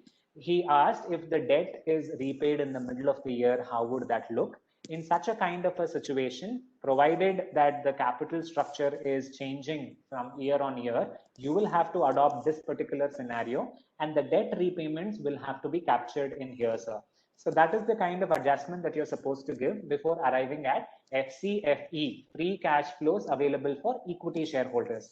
While initially it is a negative free cash flow, towards the end, it turns out to be a positive cash flow. Again, you might ask, how come the free cash flows are increasing year on year? Especially in a mining company, it will be constant returns year on year. But in this case, we have assumed that full capacity is not used in the years, and gradually it's been increasing. That is the capacity of mining that is being done. That's why we are increasing it year on year. And that's how we have arrived at FCFF for all of these 12 years. At the end of these 12 years, that is 2032, we will have to identify, because there is no future growth, right? So we will have to identify what will be the terminal value, because I'm going to salvage all my remaining assets and liabilities in the company, and I'm going to pretty much shut down this particular project. So here we have assumed that the net worth, which is reflected in your company, what is the net worth? At the end of the 12 years, you have 8 crore towards the share capital and 400 crore towards the reserves and surplus. Your net worth is 408 crores. We have assumed that the whole net worth without any salvage value can be sold. That is whatever is in your balance sheet. What's in your balance sheet? Fixed assets and working capital can be sold, and this amount can be recouped at the end of the year. Now, one might ask me, how come the exact net asset value in the balance sheet can be realized? I mean, this is an assumption once again. That is because primarily your fixed assets have already been completely depreciated, and there is already the salvage value as per the computation, as per accounting standards, that's already considered. So that's why we have assumed the net book value can be realized in the form of a salvage, and we have considered the net worth as the terminal value. So this terminal value is again at the end of the 12th year. So we are going to discount that to the current date. 28 is the sum of all the 12 years present value factors. I mean the present value FCFEs. To that we add 76, we add surplus cash, and we arrive at the equity value. So this is another variation where we saw two different variations over here. One is we have adopted a FCFE model because the capital structure is changing, and ultimately at a point in time, the debt is literally zero, there is only equity. And another thing that we have assumed is whatever is the net worth at the end of the project period is equal to the salvage value, that is nothing but the terminal value, which I have present value to the current date. So that is going to be considered as a terminal value. So terminal value plus the explicit value will give me the equity value. So this is another variation that we have considered in the third case study. This is the final case study. Let me just take the the questions. In the last example, there is capex of 4 every year. However, okay, so this is discussed already, sir. So the assumption is that there is a depreciation of 4 crore every year, as well as a reinvestment into capital assets, any plant and machinery, etc., also equals to 4. That's why year on year it remains the same. There is an addition of 4, there is a deletion of 4 towards the depreciation. I mean, just for simplicity's sake, we have made an assumption like this. That's why FA is static across. Depreciation is of course considered, yes. I hope I answered that question, because that's more like an assumption point of view. Of course, in real life scenario, your FA keeps changing depending upon the method of depreciation adopted. Any other questions? I think we have exceeded the time. So there were a couple of other slides that I had put together, which, okay, valuation conclusion. I'll quickly take this particular slide. This is sort of important. Meanwhile, if anyone have any questions, I can take them, put them in the chat box. So how do we conclude a value for a particular company? Till now, we discussed about income approach, primarily the DCF approach. Like I said previously, depending upon the stage of business, depending upon the kind of maturity of the business or the kind of product that they are dealing in, depending upon the comparable information that can be available in the market, which can be compared to the subject asset or the subject company, different approaches can be adopted. As a matter of good practice, it is always suggested where there is a possibility to identify the value of the subject company using all the approaches. Using all the approaches, why I'm saying this is, this will sort of give you a sanity check. Like I said, if there is too much of a variation between one approach to another approach, it will prompt you to look into the kind of assumptions that you have made. But the fact that the the different approaches and the values that you get through different approaches are more or less in sync, also gives you a confidence that, okay, you are in the right track and you are more or less arriving at a correct fair value. So when you do a valuation of a company under each of these approaches, you are supposed to, let's say in this example, under the income approach, you arrived at the value as 500 million, 350 million and 450 million. So how are you going to average this out? It is again a valuer's judgment to put in certain weights. Generally 2:1 is a kind of general formula that most of the valuers take. Again, there is no hard and fast rule over here. There could be a situation which requires you to put a higher weightage on the market approach compared to income approach, or vice versa. So in such a situation, you put the weights and you arrive at a weighted average equity value for the purpose of inclusion in your valuation report. As and where possible, unless it is a regulatory requirement, a valuer can also give the equity value in the form of a range. He can also say that the value of the equity could be anywhere between 90 million to 100 million. But most of the times when we are doing a regulatory requirement valuation, they require you to give only one value. So in such a situation, you are supposed to give a hard number instead of giving it as a range. That is because of the regulatory requirement, but that's how you'll have to comply with.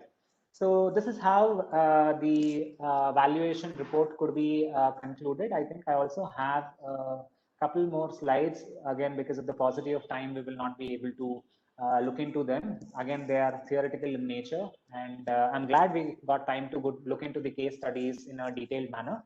Let me just look into the chat box again. Okay, the Capex thing was already addressed. Okay, one of the shareholder in a private company sold his equity shares during the current year. For calculating the fair value, what is the valuation to be adopted? So again, like I said, the purpose of valuation. I think in your case, it is income tax. Again, from income tax point of view, the relevant section for you is 56(2)(10)(c), where there is a transfer from one shareholder to another shareholder. So in such a case, what have you mentioned? What is the security? You have mentioned as equity share. Is this unlisted? If it is listed company, then it is a transaction value in the stock market. I'm assuming this is unlisted, obviously. So in case of unlisted company, there is a particular formula that is prescribed in the Rule 11 UA. You will have to follow that particular formula, sir, to arrive at the fair market value.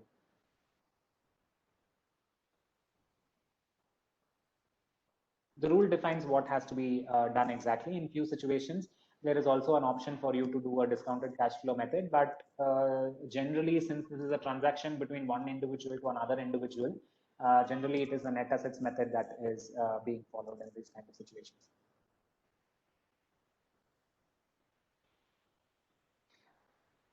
Okay, can you please explain the terminal value of 28.09? Okay, let me see where was that? 28. Sir, that's the explicit value 28.09. Explicit value is the sum of present value of FCFE for all the 12 years. If I add all these until 10.09, I get 28.09. That's not the terminal value. The terminal value, like I explained, is on the basis of net worth or the salvage value. The salvage value here is considered as 400 crores. The present value of that is 76. That's the terminal value.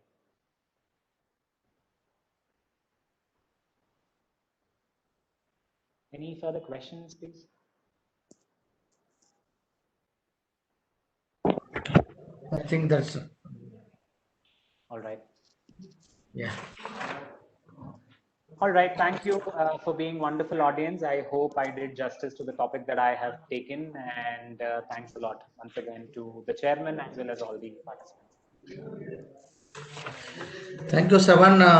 It's a session, the flow of your fluency in the language and the presentation and talent, that all mixed, and it shows it was an excellent presentation today we had.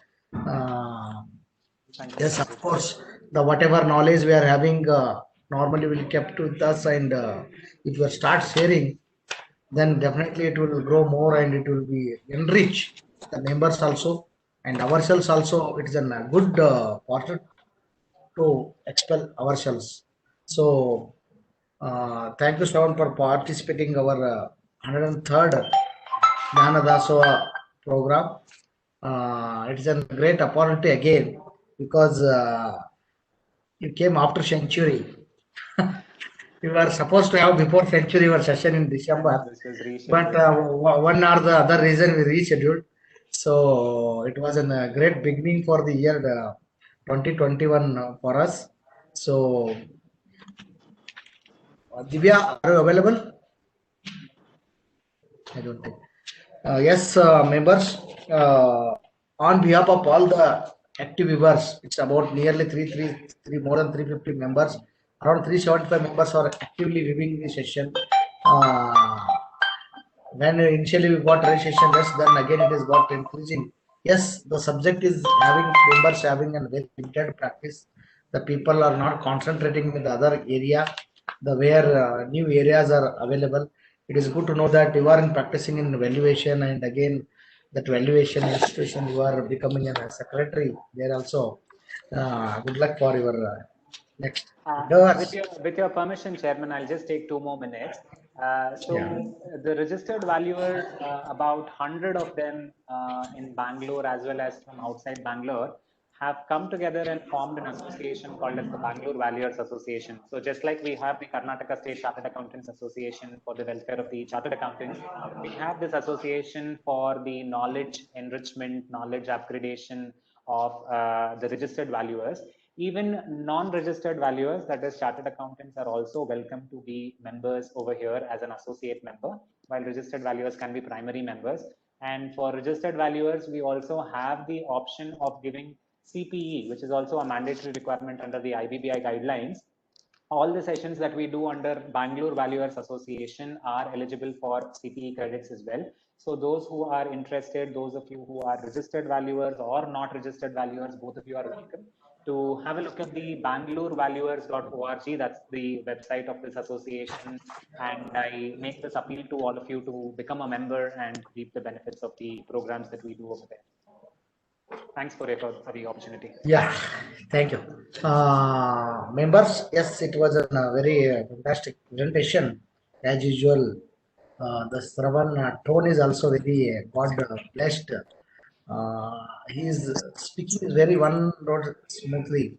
Like when we are in aggressive and we become slow, but if you just observe that at one flow you go, and that was a nice presentation today. CA Sharavan had it.